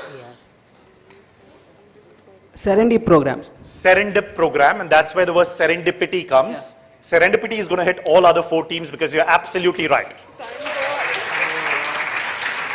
Brilliant answer there. Right? So if you actually look at this is Serendip, right? Serendip or Serendip was the original name of Sri Lanka. The word serendipity also comes from there. Plus 15 NMAM. Let's look at the scores. Are you? Okay, this is topsy-turvy. GMCH still leading at 50. Odisha University now back, right, at number 2 at 40. NMAM at 35. Sipsagar not far behind at 20. IIFT still has a chance at 20. So anybody's game in the India quarterfinals. Okay, resetting the buzzer. One more visual to go. From the world of sports. Wait for the question is my suggestion, but up to you. Back to you. Here's the question. Here's the visual. Anyone buzzing just for this? I guess you want to wait for the question. Here's the question. The soccer group is called Terras Australis and later renamed Socceroos. It was formed in 2013 after a peculiar set of incidents that led to this Facebook group. Why was the group formed? They're also called Socceroos now, right? They are obviously football fans. Why was this group formed? Very logical guess. We have the FIFA World Cup going on. So this Indo-Pacific country, their Australian fan group, why was it formed? Interestingly, they had no Australian fan group before this, just FYI. That is a clue to the answer. Team 1. Yes, Sapsagar. There was no national Australian football team before, and they want a national team that represent Australia in different tournaments representing football. So this group was formed why? Formed to promote football in Australia, just to make a national team or club football in. No, not for that. Not to make the national team or the club football. Sorry, I'll have to give you a -5 on that one. Let's go to the audience on this one. Audience, anyone? Anyone who's not? Just hold on. We'll come to you for sure. Okay. Why do you want to take a guess? Go ahead. Into the mic, though. No negatives, right? No. This is just on audience. I'm just thinking it's Indo-Australian versus the Aboriginals. No, nothing to do with Aborigines, right? We're done with that. Yes, you want to try? Anything to do with Ellis Perry playing in the FIFA World Cup? No, not to do with Ellis Perry. All those questions are done, right? Okay. Audience, anyone? Want to try? Yes, sir.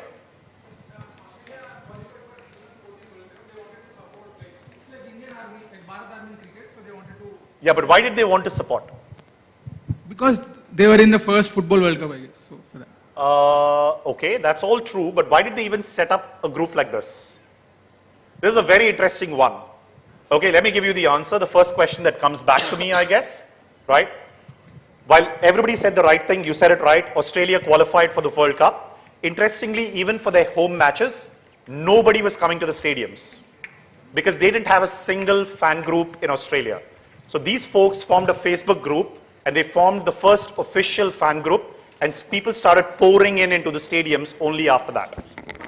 Right? They literally had no fan group in Australia, and even for their own home group, first time qualification, no one came. And this face group now has become the official, like as you said, the Barmy Army and things like that, have become the group that really supports that. Right? No one gets this right. No problem. 6 more questions. Let's see the scores. And let's keep it at the scores while we do the text questions. Okay. All set? Fingers on the buzzer. Here we go. First question. Hear it fully, hear it carefully. Peninsular Malaysia and East Malaysia, the two separate areas of land that primarily form Malaysia, are separated by which sea? Named after a totally different country, not in the Indo-Pacific. It's sea, right? Which sea? Almost always having a territorial dispute. Okay, team 1. Arabian Sea? Arabian Sea in Malaysia. I'm thinking so, Arabian Sea. You think so? Unfortunately on this one, it's wrong. Right? Sorry, not the right answer. Audience. Yes. Absolutely, South China Sea. Right? Question 2. Don't worry, you can still come back. Let's see the scores for a second. 5 questions, 75 points. So don't worry, even if you've got negatives, keep playing the game. Sometimes like Virendra Sehwag, you can also hit a 6. Right? Let's see the scores. Who's at what?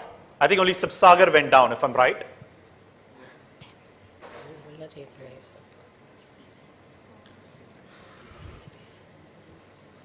Okay. Just keep it there. Don't need to, switch back. Just escape and change the scores, please.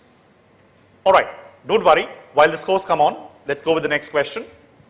Unlike in the past, when cities hosted it, this time a state is going to host it. So, where will the 2026 Commonwealth Games be held? Every time there's a city that hosts Commonwealth Games. So in an Indo-Pacific state, in a particular country, down under, which state in Australia is going to host the 2026 Commonwealth Games? I can't make it easier than that.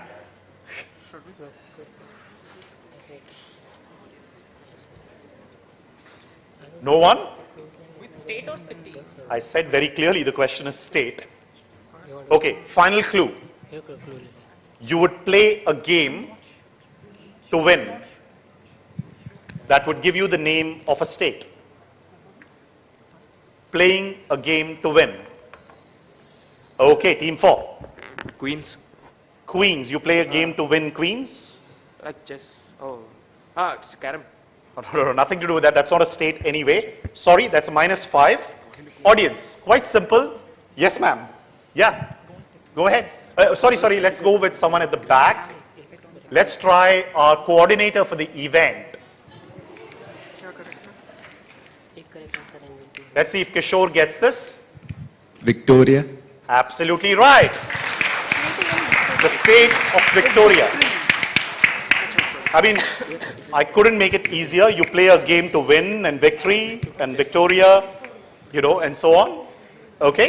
That's the first time a state is going to host it and not a city. Got it? 4 more questions. Still 60 points out there. Can we switch to the scores now? Just keep it there. Escape and change the scores. All right? Okay, everybody has a chance because there's 60 points. This is getting exciting. What name is given to the massive, mostly family-run businesses, business conglomerates that dominate the South Korean economy? Team 5, IIFT College. Chaebol, CHIEBOL. Chaebols, absolutely right.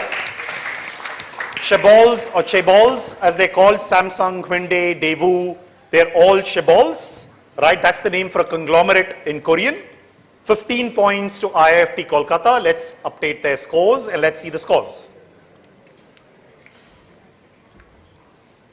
Okay, getting exciting. 3 more questions, 45 points. 50, 35, 35, 35, 10. And 35 points at stake. So Sipsagar, you can get 3 in a row. Back yourself. Okay, don't get nervous. I'll go slow. Audience, shh. Okay. If 3 of the 4 major rivers of Brunei are Pelate, Tuting, and Temburong, which is the 4th one? I wouldn't ask the question if it wasn't obvious. If 3 of the 4 major rivers of Brunei are Pelate, Tuting, team 1. Is it Brunei? Brunei, absolutely right. That is the right answer. Very well done. Brunei is named after the Brunei River, right? And those are the 4 rivers in Brunei. Otherwise, why would I ask that question? It's not interesting. You can't take negs, they can afford it, of course, but they're playing the game, right? As I said, like Sehwag, go mad, hit a 6. They get 1 more, and then you will be forced to take a neg. Okay. Questions left. 2 more questions left, unless there's a tie. Exciting? For the audience, not for these 5 teams, believe me. I think the GMCH team is not going to unnecessarily buzz. Okay? Because you just need to be in the top 3, remember. Okay? Here's the next one. Really easy one. So here the question. Really easy one.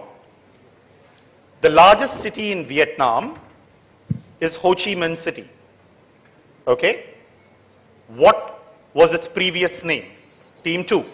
Saigon, absolutely right. Well done, Saigon. You're tying with 50. So clearly GMCH and NMAM are through, right? 50 points apiece, very well done. GMCH, Guwahati and NMAM are 2 teams out of 3 that are through. Let's see the scores. And 1 question will decide which team will go through. You can still go through Sapsagar if you answer this right. Okay? And IIFT Kolkata and Odisha University, stay cool. Okay? Listen to the question. Do not buzz unnecessarily. You have nothing to lose, Sapsagar. You have everything to lose, IIFT and Odisha. Here's the question. Audience, shh. Eng, E-N-G, and Can you please repeat? Eng, all of you, you can take your fingers off the buzzer. Please don't buzz. Okay? Eng and Chang were brothers who were commonly known by what nickname that is a general term for people like them. It's a misnomer because you think they come from Thailand, but they do not. They usually come in pairs. So what two-word term, nickname? Anyone? Team 3 has buzzed. Siamese twins. Siamese twins. Yes, that's the right answer. I don't know why Team 3 buzzed. Okay, they did, to be fair, waited for everybody. That's fair, absolutely right. Okay, that's a tiebreaker again. Ready for the tiebreaker?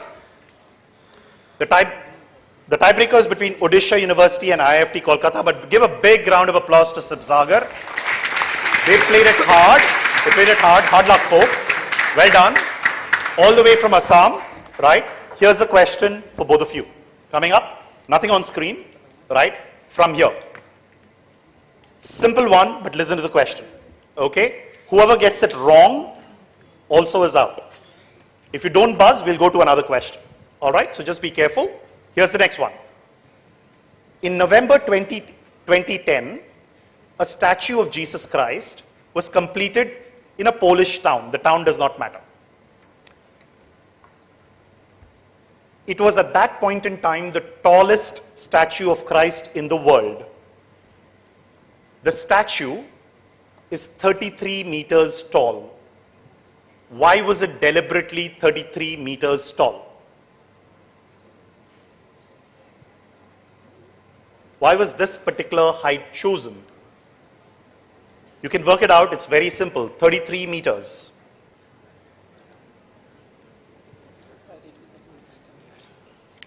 Anyone buzzing? Tense moments, give them a few seconds. I know everybody in Rajagiri wants to guess this. I get it. Hold on. Shh.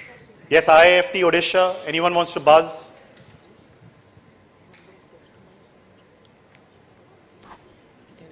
Are you buzzing IIFT? No. Odisha, are you buzzing? No. Let's go to the audience. Yes, ma'am. Okay, team 2. No. Hold on. Don't buzz. Right? It's only between them because you've qualified. Yes. The lady there, please. I think she's also from Rajagiri, if I'm right. Give us your name as well. I'm Angel. So 33 is the age where he died. So 1 meter for every year that he lived. Absolutely right. Very, very well done. That's why 33 AD, because 1 year and 1 meter for every year that Jesus Christ apparently lived, right? So very well done. Good answer there. Here's another one coming up. Something which is very much in the news.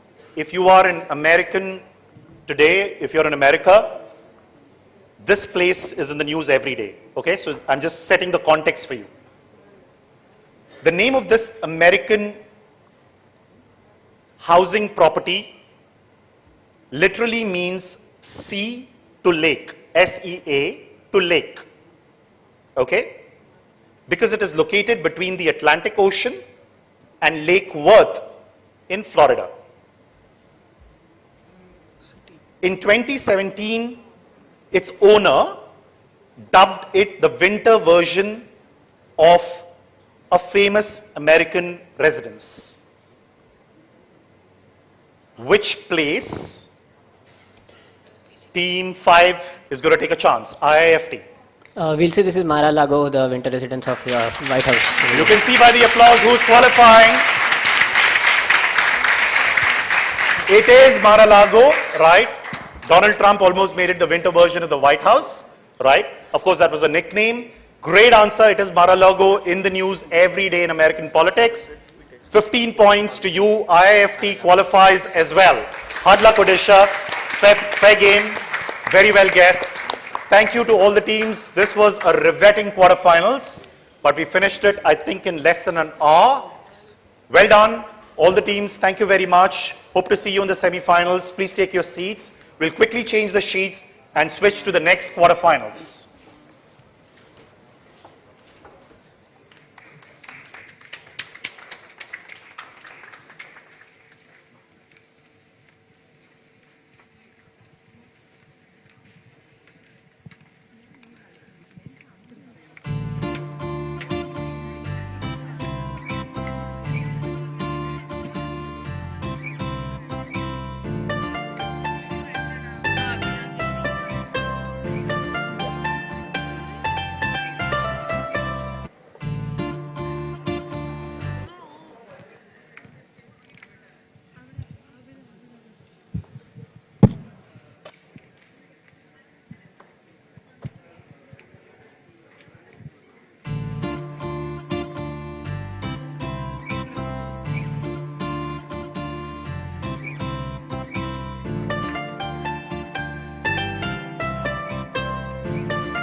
So as soon as we have the sticker plates done, we can start the next quarterfinals.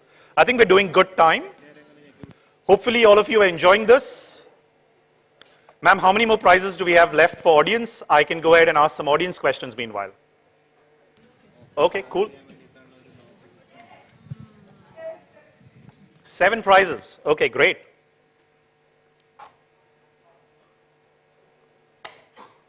Is the audience enjoying the quiz? Awesome.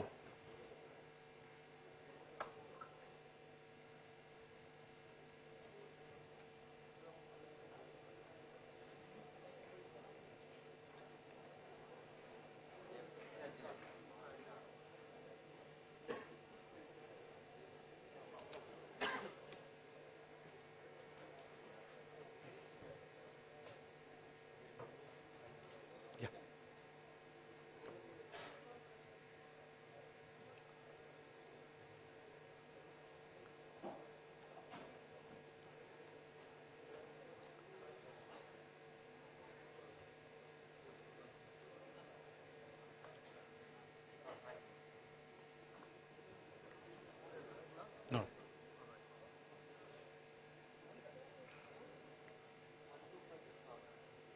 All right. Okay, we all set.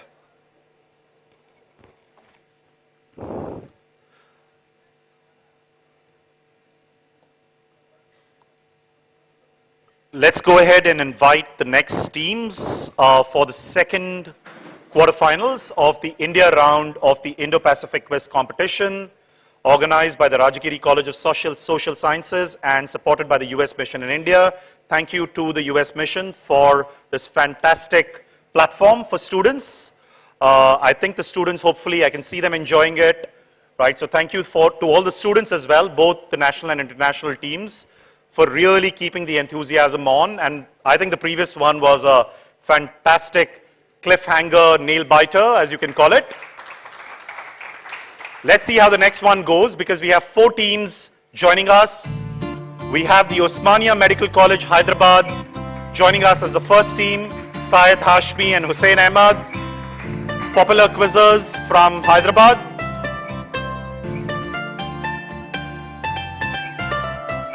Here's the next team from IIM Trichy, Pratik and Ravasai Satvik.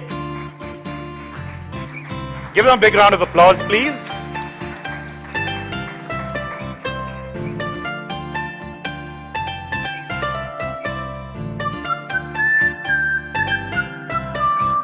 Yep, don't worry, Osmania.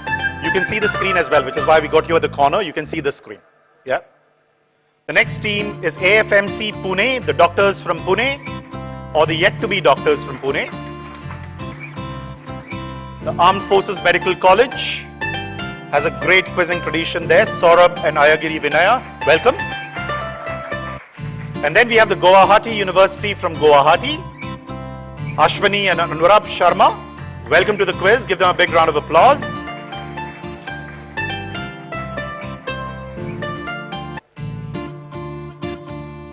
Okay, there we go. You all know the rules. Let's do a quick buzzer check and introduce ourselves into the mic. Hi, my name is Syed Mohammad Hashmi. I am from Osmania Medical College, Hyderabad. Welcome to the quiz. What's your name? Yeah, go ahead. I'm Hussein Ahmed. I'm from Osmania Medical College, Hyderabad. Welcome to the quiz, Osmania Medical College, Hyderabad. Team 2, IIM Trichy. Hi, this is Satvik. Satvik. And this is Pratik from IIM Trichy. Pratik and Satvik, welcome to the quiz, IIM Trichy. Let's move to AFMC Pune. Works fine? I'm Surya Vardhan from Armed Forces Medical College. Surya. I'm Saurabh Singh Besh from Armed Forces Medical And College. Saurabh, well done, right? And welcome to the quiz again. Guwahati University. Hello everyone, I am Ashwini Kumar Sharma from Guwahati University, Assam. Hello, myself Ornab Sharma from Guwahati University. Welcome Ashwani and Anurab. All right, all set. You all know the rules. In your case, because we have only 4 teams, it's 8 questions, 4 clockwise, 4 anti-clockwise, and then we still do 10 questions on the buzzer. Exactly same format. Okay, and everybody gets a direct. Osmania, over to you. Let's start. Give them a big round of applause.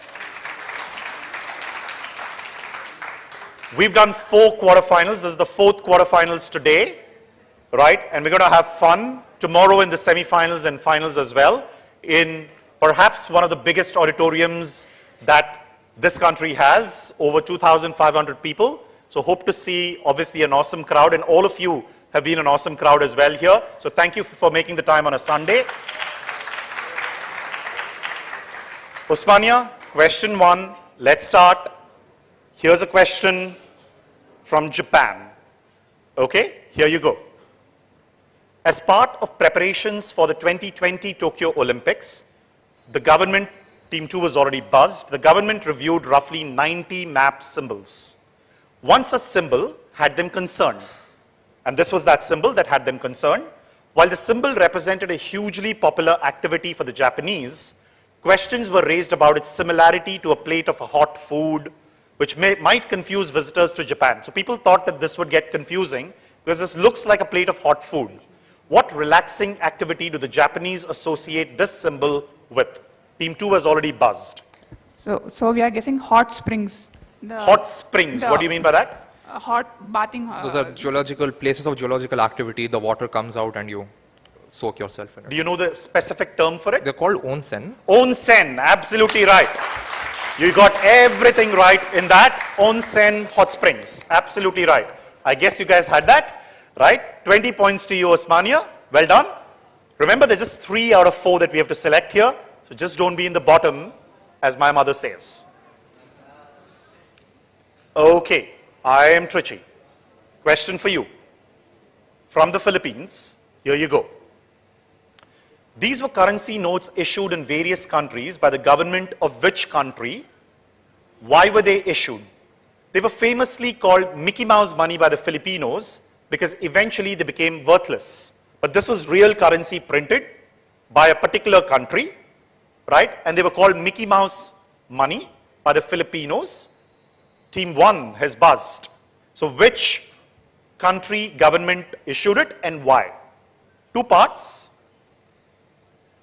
I am Trichy. Take a calm, collected guess. We're running good time. I think it's America. It's America, and why? Because the Philippines were were a colony of the Americans after they captured them from the Spanish. So I think they were introduced. So the Americans conquered Spanish and then they became... They conquered. It was a Spanish colony before. The Philippines were a Spanish colony before. In the Spanish-American War, the Americans conquered the Philippines from... Conquered the Philippines. Okay. So therefore it's the... And therefore why did they issue this currency? As a currency of the country. As the currency of the country. No. Osmania. Okay, so this is Japan. Japan. And this is the Japan invasion currency. That's the right answer. Perfect answer there. You got everything right.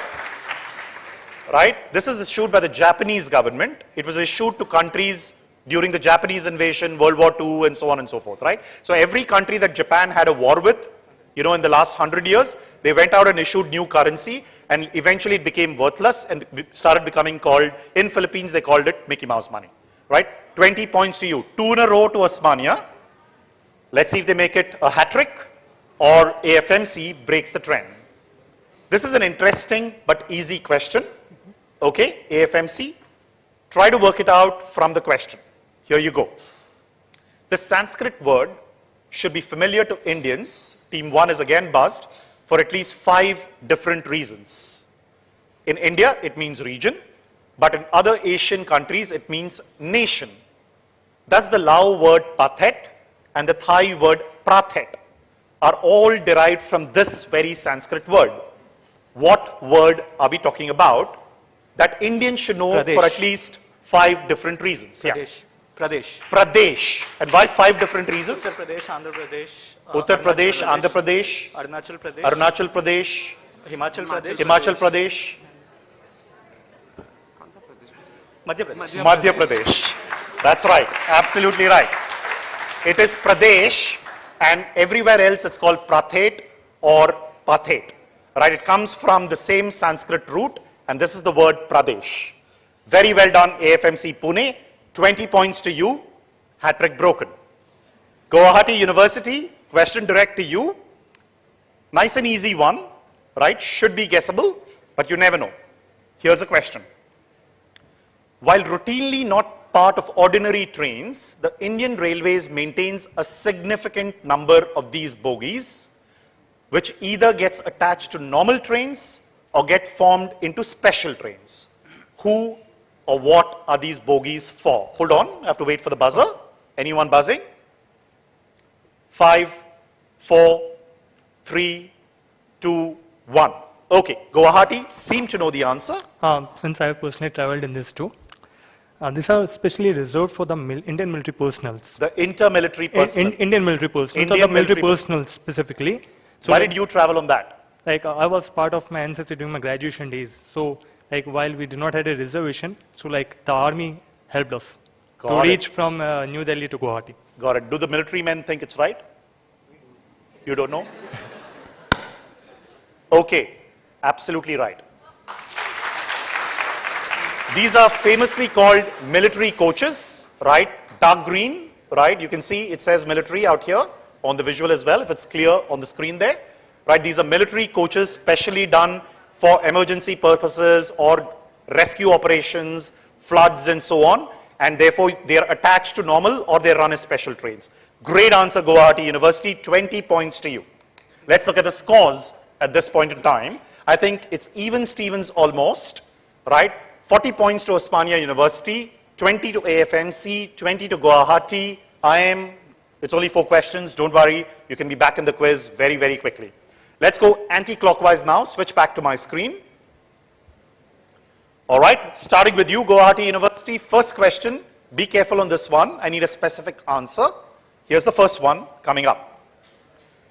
Suta is the world's, okay, team 1 has buzzed, is the world's first and only Michelin-starred dash restaurant.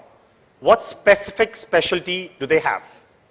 They have one in Japan and they recently opened where I live in Singapore. So what is their specialty? Guwahati University. Otherwise, we go to Osmania. As in, what's the cuisine that is their specialty? It's the world's first and only Michelin-starred dash restaurant for a particular cuisine or a particular delicacy, things like that. Go for it. We are guessing this is the world's first and only Michelin star restaurant which is providing sushi. Like other restaurants are providing, but this is the first. Only for sushi. Yeah. Okay, not the right answer. Osmania? Okay, so this is the only world's first and only Michelin-starred ramen restaurant. You mean ramen, right? Ramen. And not the Tamil ramen. Ramen restaurant. Oh, that's absolutely right. It is the world's first and only Michelin-starred ramen restaurant, which is for noodles, right, or Japanese noodles specifically, right? Great answer. Plus 20 to Osmania. I think they're back to leading the quiz. This is going to go topsy-turvy because you have only 4 teams, right, and anyone can come in the lead. The next one to AFMC, right? Be careful on this one. It could be tricky, but could also be very, very easy. Okay, here you go. Identify the odd one out and also explain. Guwahati University has buzzed. Hold on. It's to team 5. Team 6 has buzzed. Tell me 2 parts. Identify the odd one out and explain. I need a specific answer. Go for it. All the elements are named after countries except Indian, which is not named after India but named after Indiana. Or it's not named after India. Named after Indiana. It's not named after India. That's the fun. That's right. Absolutely right. Well done. So you see all of these countries, right? You would think that all of them are named after, you know, their respective countries, these chemical elements. They're actually not, right? In fact, indium was not named after India. It was named after the color of the spectroscopic line, right? Which is indigo, which was the color indigo there. And that's how indium comes. All the others are named after countries. So for example, gallium is also named after the old name for France, which is Gaul, right? So francium and gallium are both named after that, right? Any guesses by the audience for an audience answer? What is nihonium named after? Oh, hold on, don't shout. Yes, right at the back. We'll go to someone. We have 7 prizes. Let's give prizes. It's the official name of Japan. It is the official name of Japan. That's absolutely right. Well done. Give him a prize, please. We've got 6 more to give away, right? Okay, let's find let's do a nice, interesting one. Let's find rows which have 6 or below people. For the next question, tough question, I come to the audience, the entire row gets a prize. Is that nice? So now if you're more than 6 people, your entire row doesn't get a prize. Okay, so reorganize yourself quickly. Okay, you can reorganize yourself. Let's continue with the quiz meanwhile. Question to IIM Trichy. Should be easy. Work it out. Question to you. The visual shows the first team from Asia, Guwahati has already buzzed, to participate in the Football World Cup. Which team? Look at their faces carefully. This is the first team from Asia to participate in the Football World Cup. The team was originally, I'm going to add a clue, that's fine, right? By Johannes Mastenbroek and captained by Ahmad Navir. Members of the team included players with names such as Henk Zomers, Suwarte Siomadji, and Frans Hoekon. I write out the names for a specific reason so that you can get the country. I'll read out the names carefully again. Some of the names could mislead. I just want you to be careful. Johannes Mastenbroek, the captain Ahmad Navir, who is there right here, okay?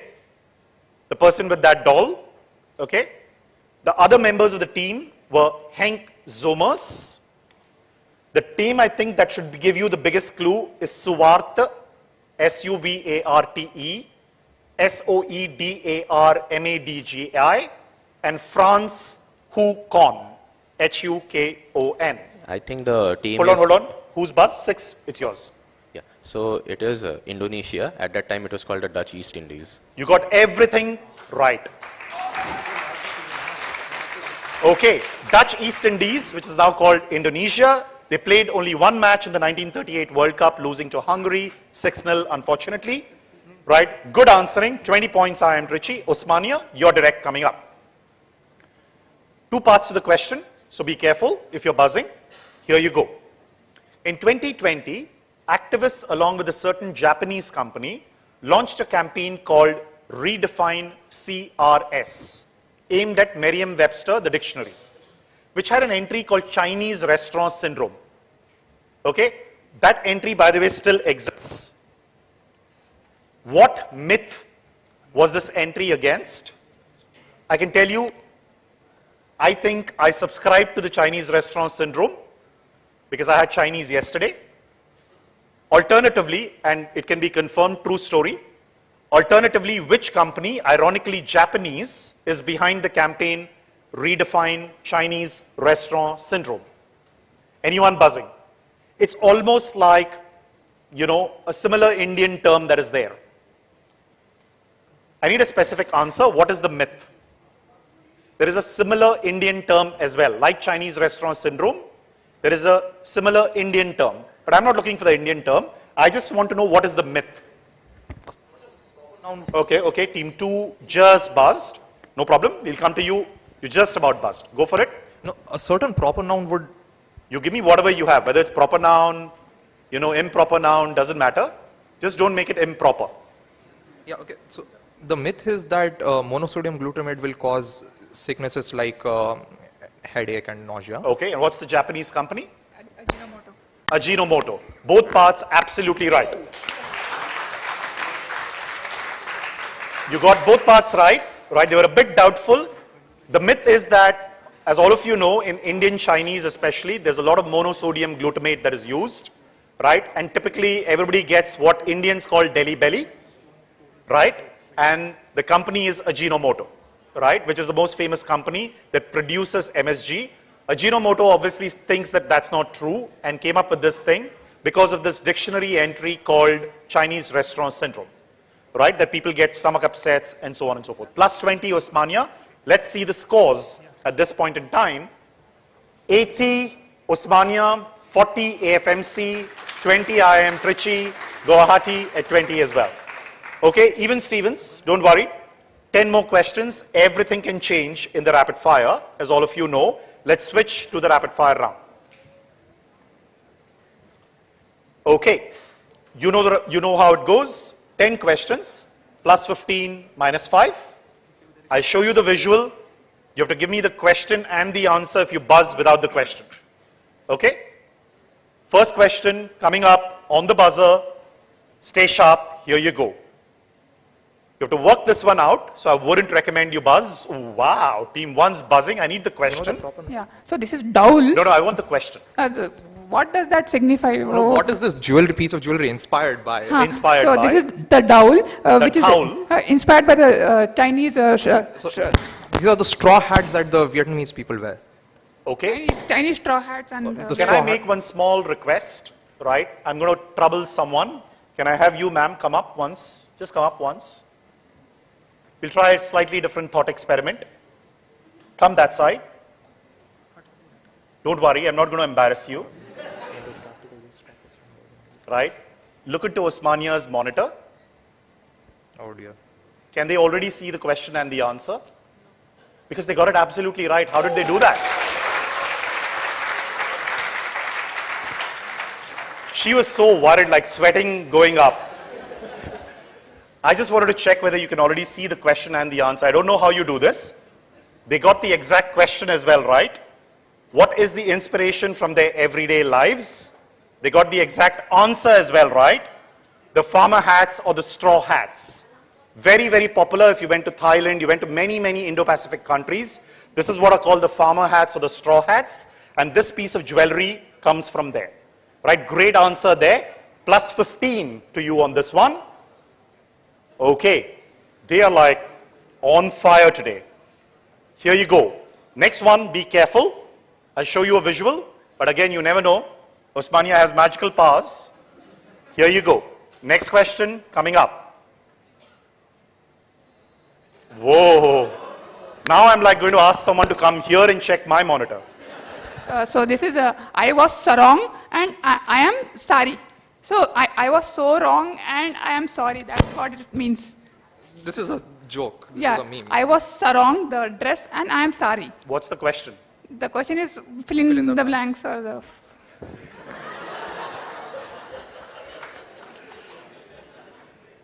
You were so wrong and you're sorry? Not on this one. You're so right and absolutely right. This is the answer. This started off as a meme, right? But I thought it fit so well into the Indo-Pacific quiz, right?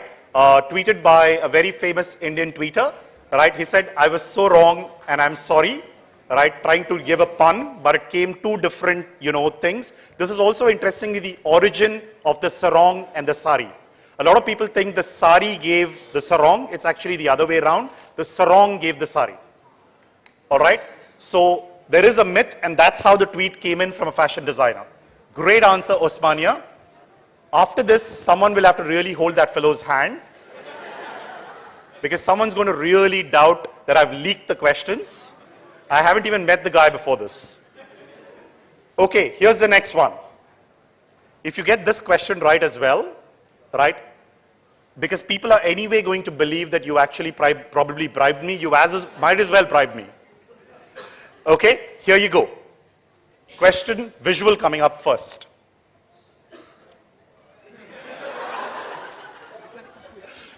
Now he's doubtful. You want a buzz. Okay, tell me the question, because on this one I want a question, Yeah. and I think you'll get it wrong. So the question is, what does this Google Doodle depict? Okay. So this is the Batik Day, the Batik, Indonesia Batik, the dress. So Batik is a.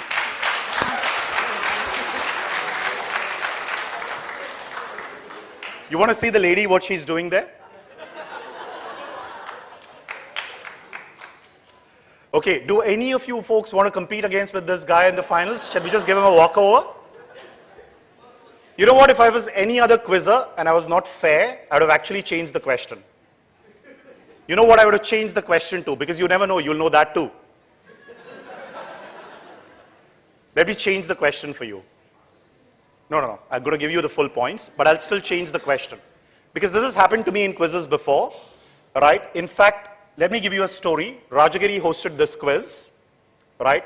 I don't know if Angela ma'am and Arun sir would remember this. Maybe Father Francis, you would remember this as well. Same situation. My team, I used to be a participant at that time, was running 4th in the quiz out of 6 teams. We were at 15 points. The leader in the quiz was at 80 points. 10 questions in the quiz. We had to get 7 out of 10 right to beat them. We got 9 out of 10 to win the quiz. Okay? But here's the story. On the 10th one, which we buzzed, the quizmaster changed the question because it wasn't coming on the screen. Okay? So on this one, we won't change it. The question, the way I would have changed it, when is Batik Day celebrated? Right? Do the Indonesians know this? Tell us the answer. October 2nd. Absolutely right. It is on October 2nd, right? The same day that we do Gandhi Jayanti, right? Here's an audience question. On this particular one, the entire row, only if you're 6 or less, get the prize.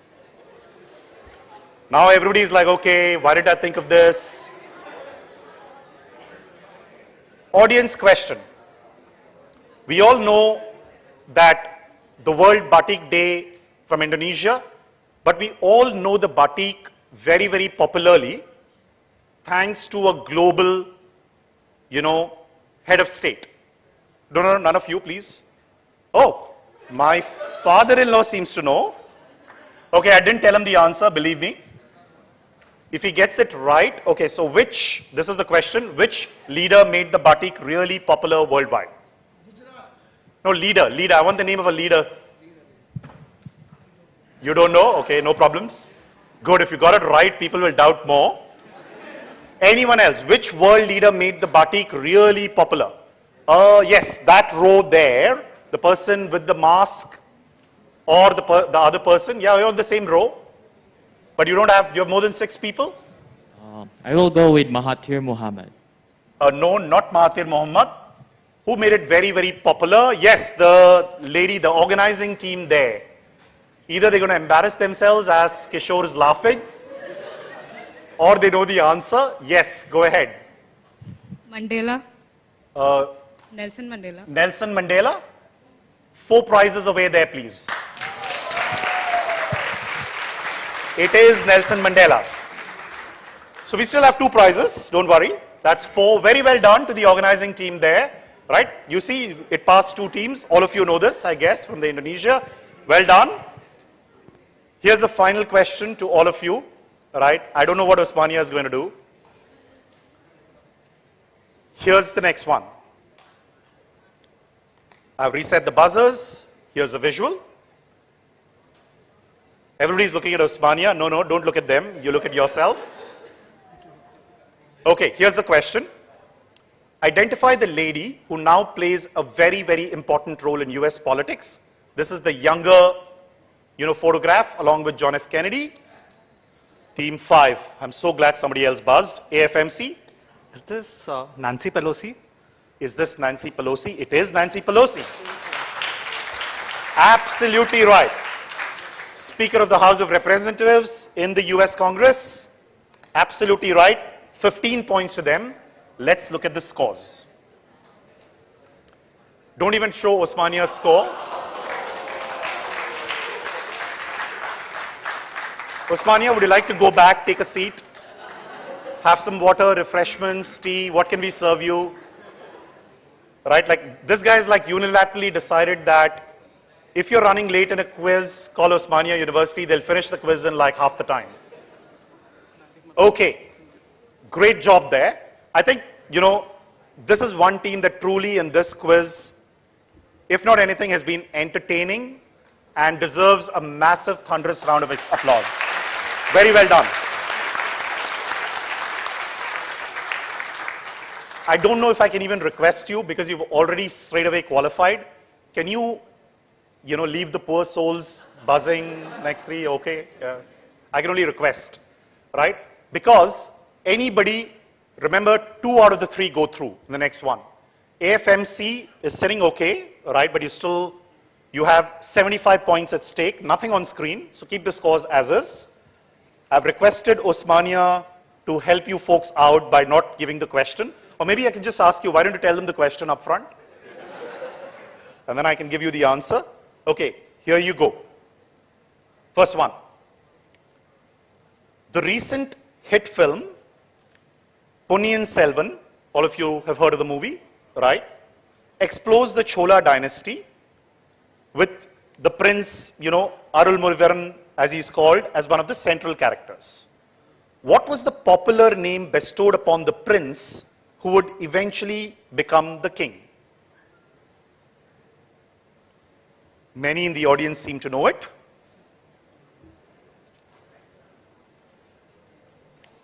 Team 2 has buzzed. I am Trichy. It's Raja Raja Chola. It is Raja Raja Cholan. Absolutely right. Plus 15. Let's see how that takes them. Okay, I am Trichy.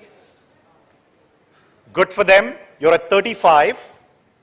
20 Guwahati University. AFMC sitting pretty at 55. I don't think you'll need the scoring. Much simpler for me here. Here's the next one. Be careful on this one. One of two answers possible. So let's see what you get. Which regional, intergovernmental organization and geopolitical union of the states in Southeast Asia or South Asia was founded in Dhaka? Okay, Guwahati. SARC. It is SARC. Very well done. Some people would have ended up guessing ASEAN, which is the other possibility. You're absolutely right. You got it absolutely right. SARC, South Asian Association for Regional Cooperation. Okay. 35, 35, 55. Anybody's game, 4 questions, 60 points. In the 1980s, what two things, and if you got even 1 out of 2, I'll give you points, did the Starbucks leadership ban its employees from doing because it interfered in their primary business of coffee? So Starbucks employees globally were banned from doing 2 things. You can tell me 1 of 2. Stopped, as in they were not allowed to do it. As an employee, you could not do 2 things. Common things. Okay, AFMC is giving it a shot. Yes, AFMC. No, can you switch on the mic? The names are complicated, so when it comes to the Asian sounding names, they ask them to stop from verifying the names or, sort of rechecking if they've spelled it correctly or... Got it. Nothing so complicated. -5 to you, right? Sure. Nothing so complicated. Okay. Can we try? Oh, hold on.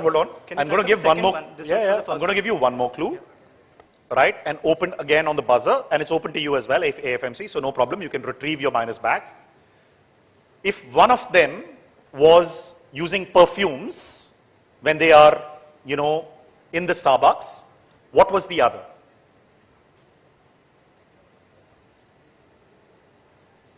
It's a very common thing people would tend to do, along with a coffee. I would not... Smoke a cigarette? Smoke a cigarette? You retrieved 10 points back. Well done.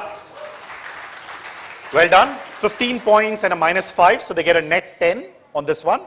Well done. 2 things were banned for all Starbucks employees. You couldn't wear a perfume so that it doesn't take care of the aroma of coffee. The second was obviously for the same reason you were not allowed to smoke a cigarette, right? Especially when you're working. You could do what you want when you were home, right? But not if you're working at the store, all right? You can't take smoke breaks and things like that. Good advice by the Starbucks leadership. Next question. You're, I think, safe, if I'm right. You want to still look at the scores. 3 questions, 45 points. May not be safe if somebody gets, but you still should be, I guess. Okay? All right, but anyway, it's open. Yes, AFMC, I think you should be safe because no one, even if you got it distributed as 3, you're fine. So it's only 2 teams, right? Mathematically, do you want to do the math? As far as I can see, they are safe. So it's only 1 team out of IIM, Trichy and Guwahati University. So you can take your hand off the buzzer. 2 teams have qualified. Osmania qualified like before the quiz itself. AFMC is qualified as well. Well done. and IIM Trichy and Guwahati University, one out of the two teams will go through. 3 questions going. Okay, others please don't buzz, just to be safe, right? Okay, here you go. New Zealand has only one type of native land mammal. What is it that usually comes in 2 forms? Long-tailed and short-tailed. New Zealand has only one type of native land mammal. That land mammal comes in just 2 forms. I'm going to add a clue at this point, if you want me to. Okay? 2020, this became the cause for something, but not from New Zealand. This mammal was apparently the cause. 4-letter answer. Very simple. I'm going to give you like a totally simple clue. Don't think of a sport.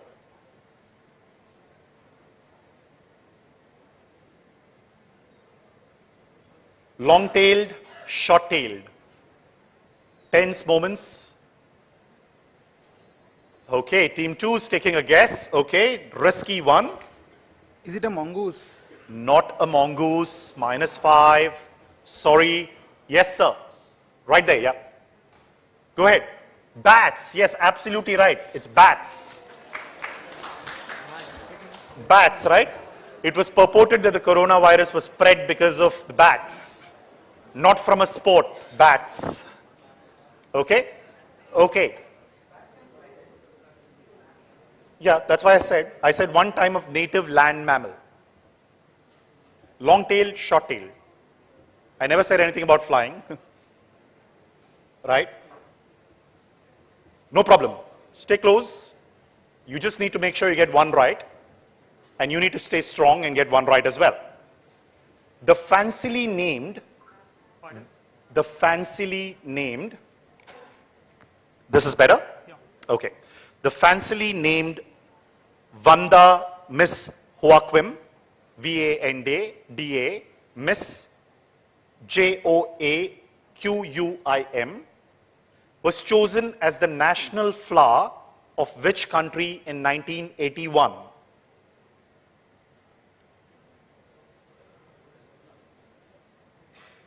Vanda Miss Joaquim. Okay, let me give you another clue. You would think that the national flower of this country would be named after one of the most famous people that made that country famous, and a huge flower is named after that person. Perhaps one of the smelliest and biggest flowers. Okay, Guwahati. Rafflesia Oilondi. No, what I don't want to know is just the name of the country. Indonesia. Sorry, that's a -5. The country is Singapore. Smelliest. Okay, now they are heaving a sigh of relief that you got a negative as well. Okay, 30 and 30. Okay, do we want to do arm wrestling? No? Okay. Last question. Whoever gets this right or wrong between Guwahati University and IIM Trichy, since it's the last question, this has been tense, this has been great, flawless execution, so thank you everyone who's done this on this stage, because tomorrow we shift to a new stage. Can you have water? The Rajagiri team, right, thank you so much. The entire Indo-Pacific team, the US mission, Scott, thank you so much for really helping everybody out, everybody back at the US mission, right, and so on and so forth. It's been a pleasure getting so many teams out here from international, getting their visas, getting their tickets, their accommodation, not easy. And all of you hopefully enjoyed the hospitality and will continue to do that for another day, right? Okay, you want to have water, change Vastu, right? Everything's possible in a quiz. We'll give you time, like take relax, want to take, anybody have a dumbbell or something? Like, okay. But thank you everybody. I think it's been very, very exciting, right? The quiz has been amazing. Let's get to the final question. Are you ready, Guwahati? Ready, IIM Trichy? Final one. Simple one, but think carefully. Which is the only Malaysian company on the prestigious Fortune 500 global list for the year 2022. The reason you know the company is not as much because of the company, but because of something that is named after the company. I am Trichy wants to buzz. Yes, I am Trichy into the mic. Is it Petronas? It is Petronas. Well done. It is Petronas. Right, the Petronas Towers is named after, obviously about Petro Nacional, Berhad, which is Malaysia's, petroleum company. Very well done. 15 points to you. I am Trichy. We have our top 3. Osmania Medical College, awesome job there, winning the quiz even before the buzzers. AFMC Pune, very well done. You qualified very safely. I am Trichy, just on the last question. Hard luck Guwahati University, but very well played. You gave some great answers. I hope all of you enjoyed the quiz. We'll see you in the semi-finals and the national finals tomorrow in the big, big auditorium out there, right? Back to the organizers. Thank you very much. Over to them. Thank you, teams. Please take your seats. We'll take another 2 or 3 minutes. Everybody, please stay seated so that we can just do the valedictory quickly and give away the prizes. Right? Back to you folks. Back to you folks here as well.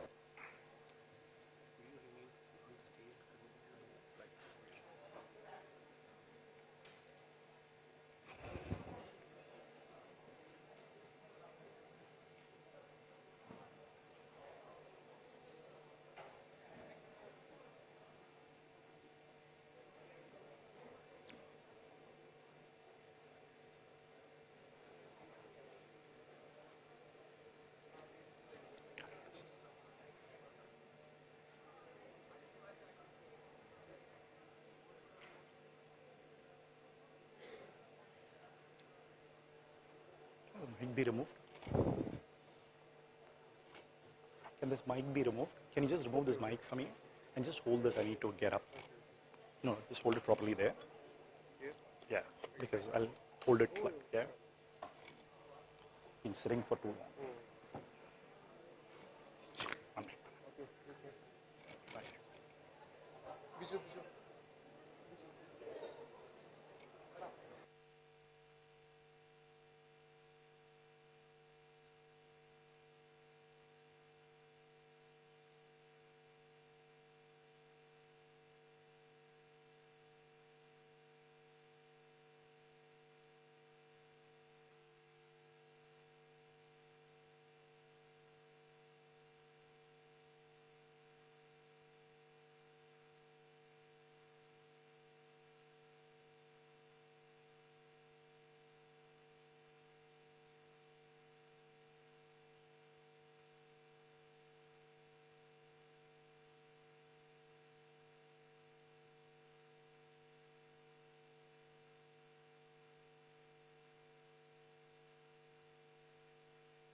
Good afternoon, everyone.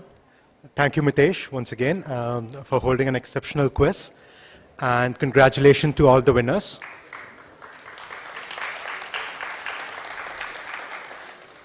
I now request Mr. Scott Hartman, Public Engagement Officer, U.S. Consulate General, Chennai, to come here and announce the winners of the quarterfinals. Scott.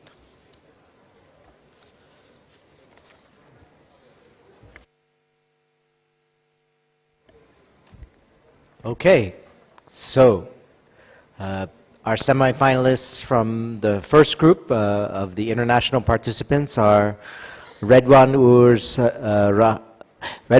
Zaman Reham and Shaminaz Noor Chaudhary from Brak University.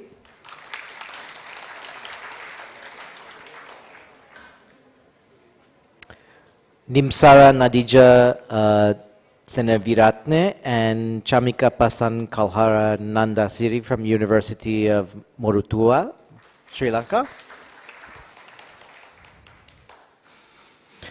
Anugrah Noinuto Gori and Picard Setiahati Madu from the Faculty of Humanities Universitas Indonesia.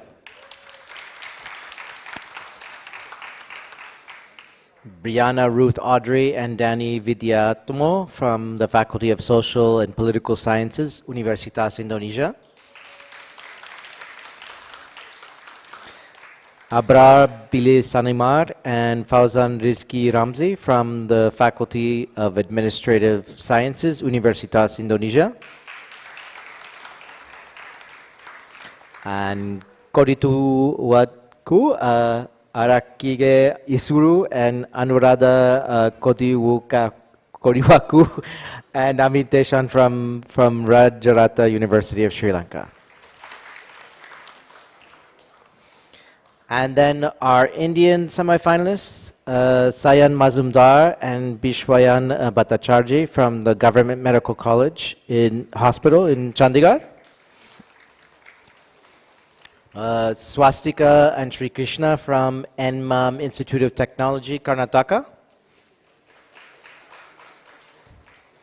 Aditya Karmakar and Sahil Rajesh Ramchandri from the Indian Institute of Foreign Trade, Calcutta. Syed Mohammed Hashmi and Hussein Ahmed from Osmania Medical College, Hyderabad. Ravasai Satvik and Pratik Nayan Dash from IIM Trichy. And Surya Vardhan and Saurabh Singh from the Armed Forces Medical College. Congratulations to all of you.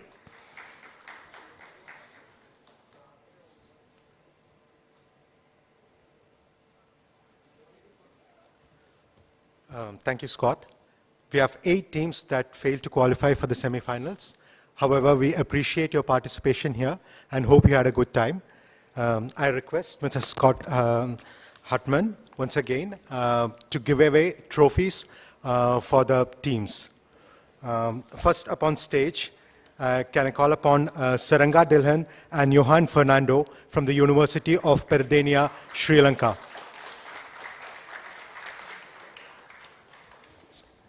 It was a pleasure having you here.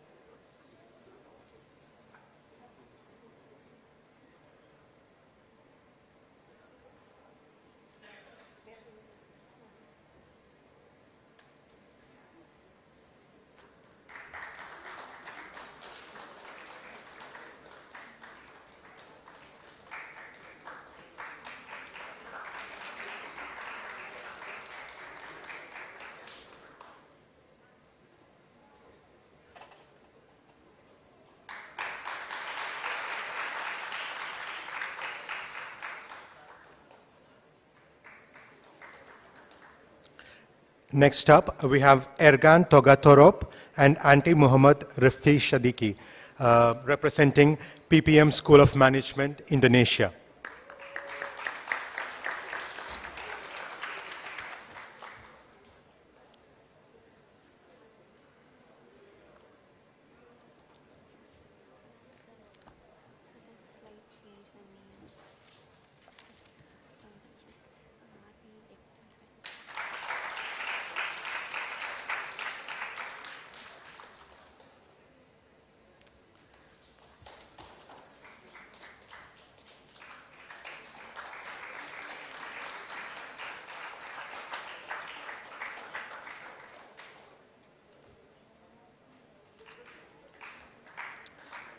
Thank you. Thank you, Mr. Scott Hartman.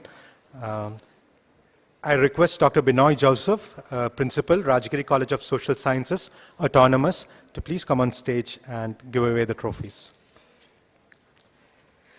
Next up, we have John Enema Fortaleza and Cyrus Miguel Santamena, representing John B. Lacson Foundation, Maritime University, Philippines.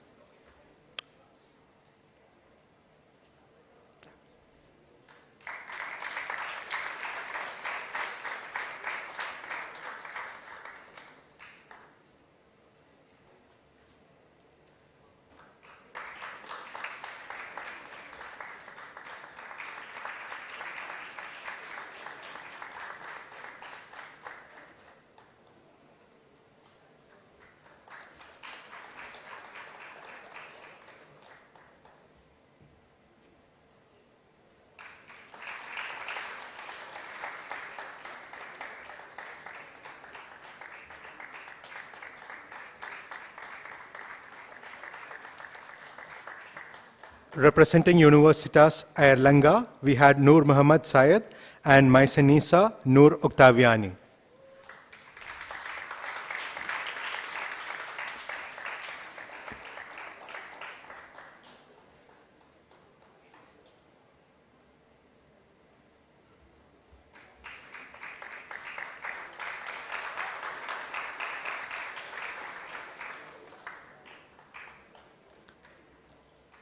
Tough luck to the team which nearly made it to the semifinals, but for the last question.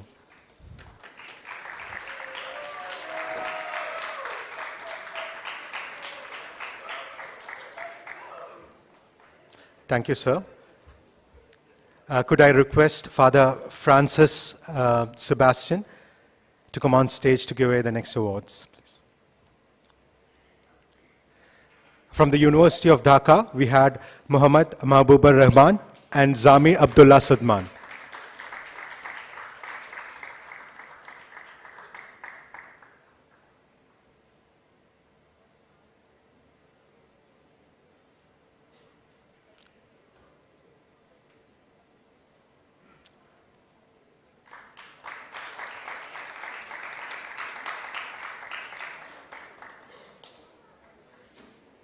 This team too had their chances to the last question of the quarterfinals. Hard luck.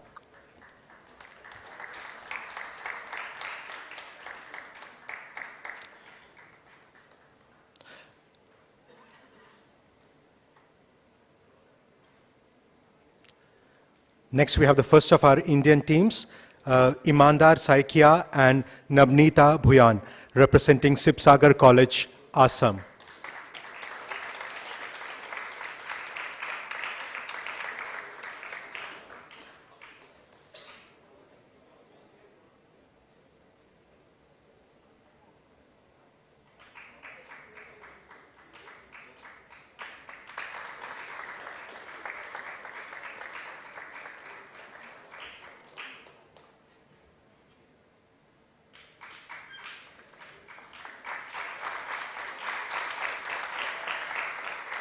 Thank you, Father. And now I request Dr. Sunil Puliakot, Director, Rajgiri Business School, to kindly give away the other prizes. Representing University of Research and Technology, Bhubaneswar, we had Mohit Kumar and Muhammad Adib Azil.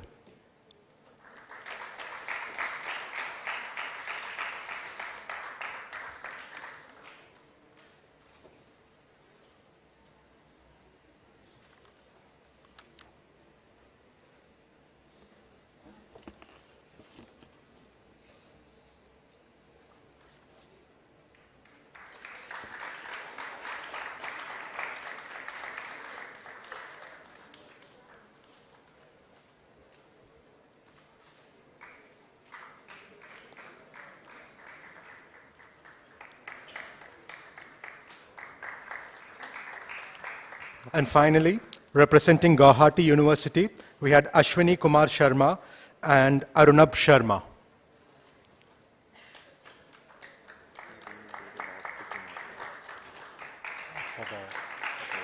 Okay, so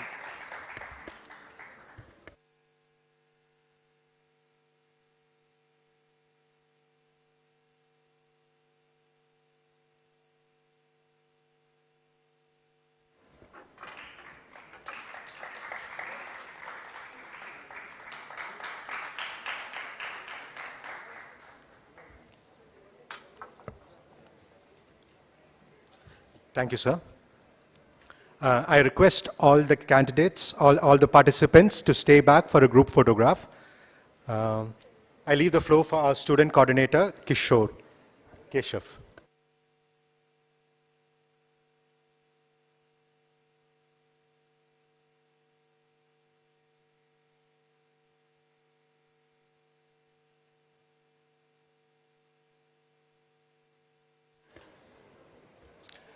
We'll be doing the lot picking for tomorrow's semi-finals, the same thing we did in today's morning.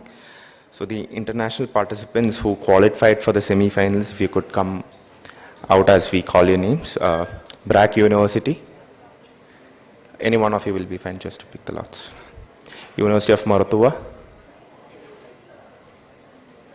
Yeah, if any one of you could come. Faculty of Humanities.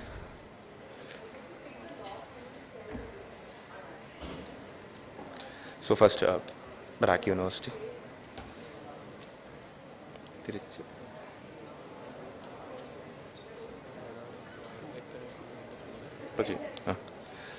Yeah, University of Moratuwa.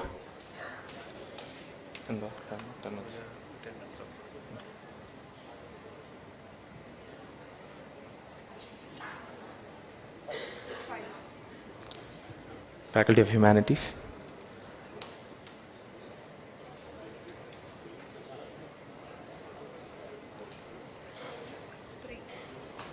Faculty of Social and Political Sciences.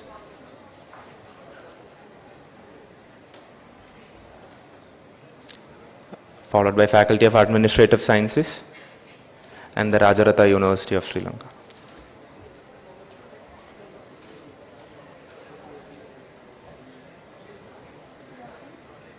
Social.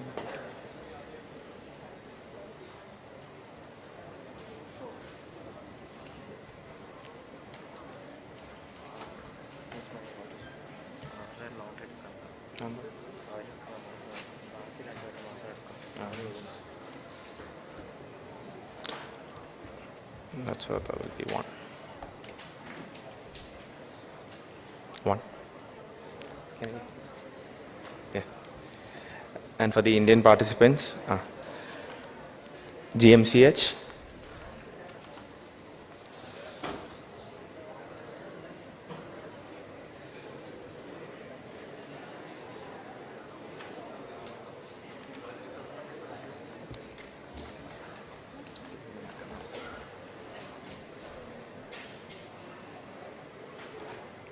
NMA Mighty.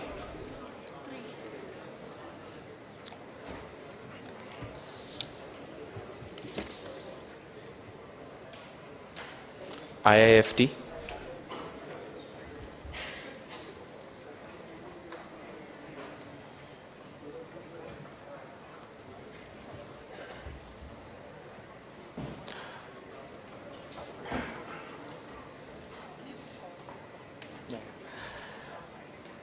IM Trichy and AFMC. Yeah. AFMC.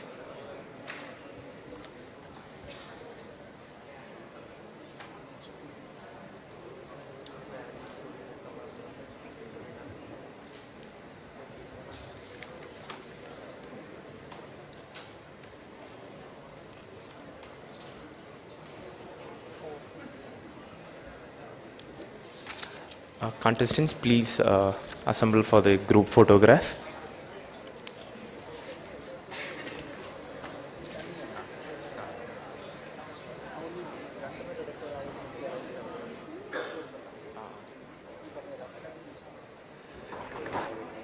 Could all the contestants please assemble on the stage for a group photo? All of you are here.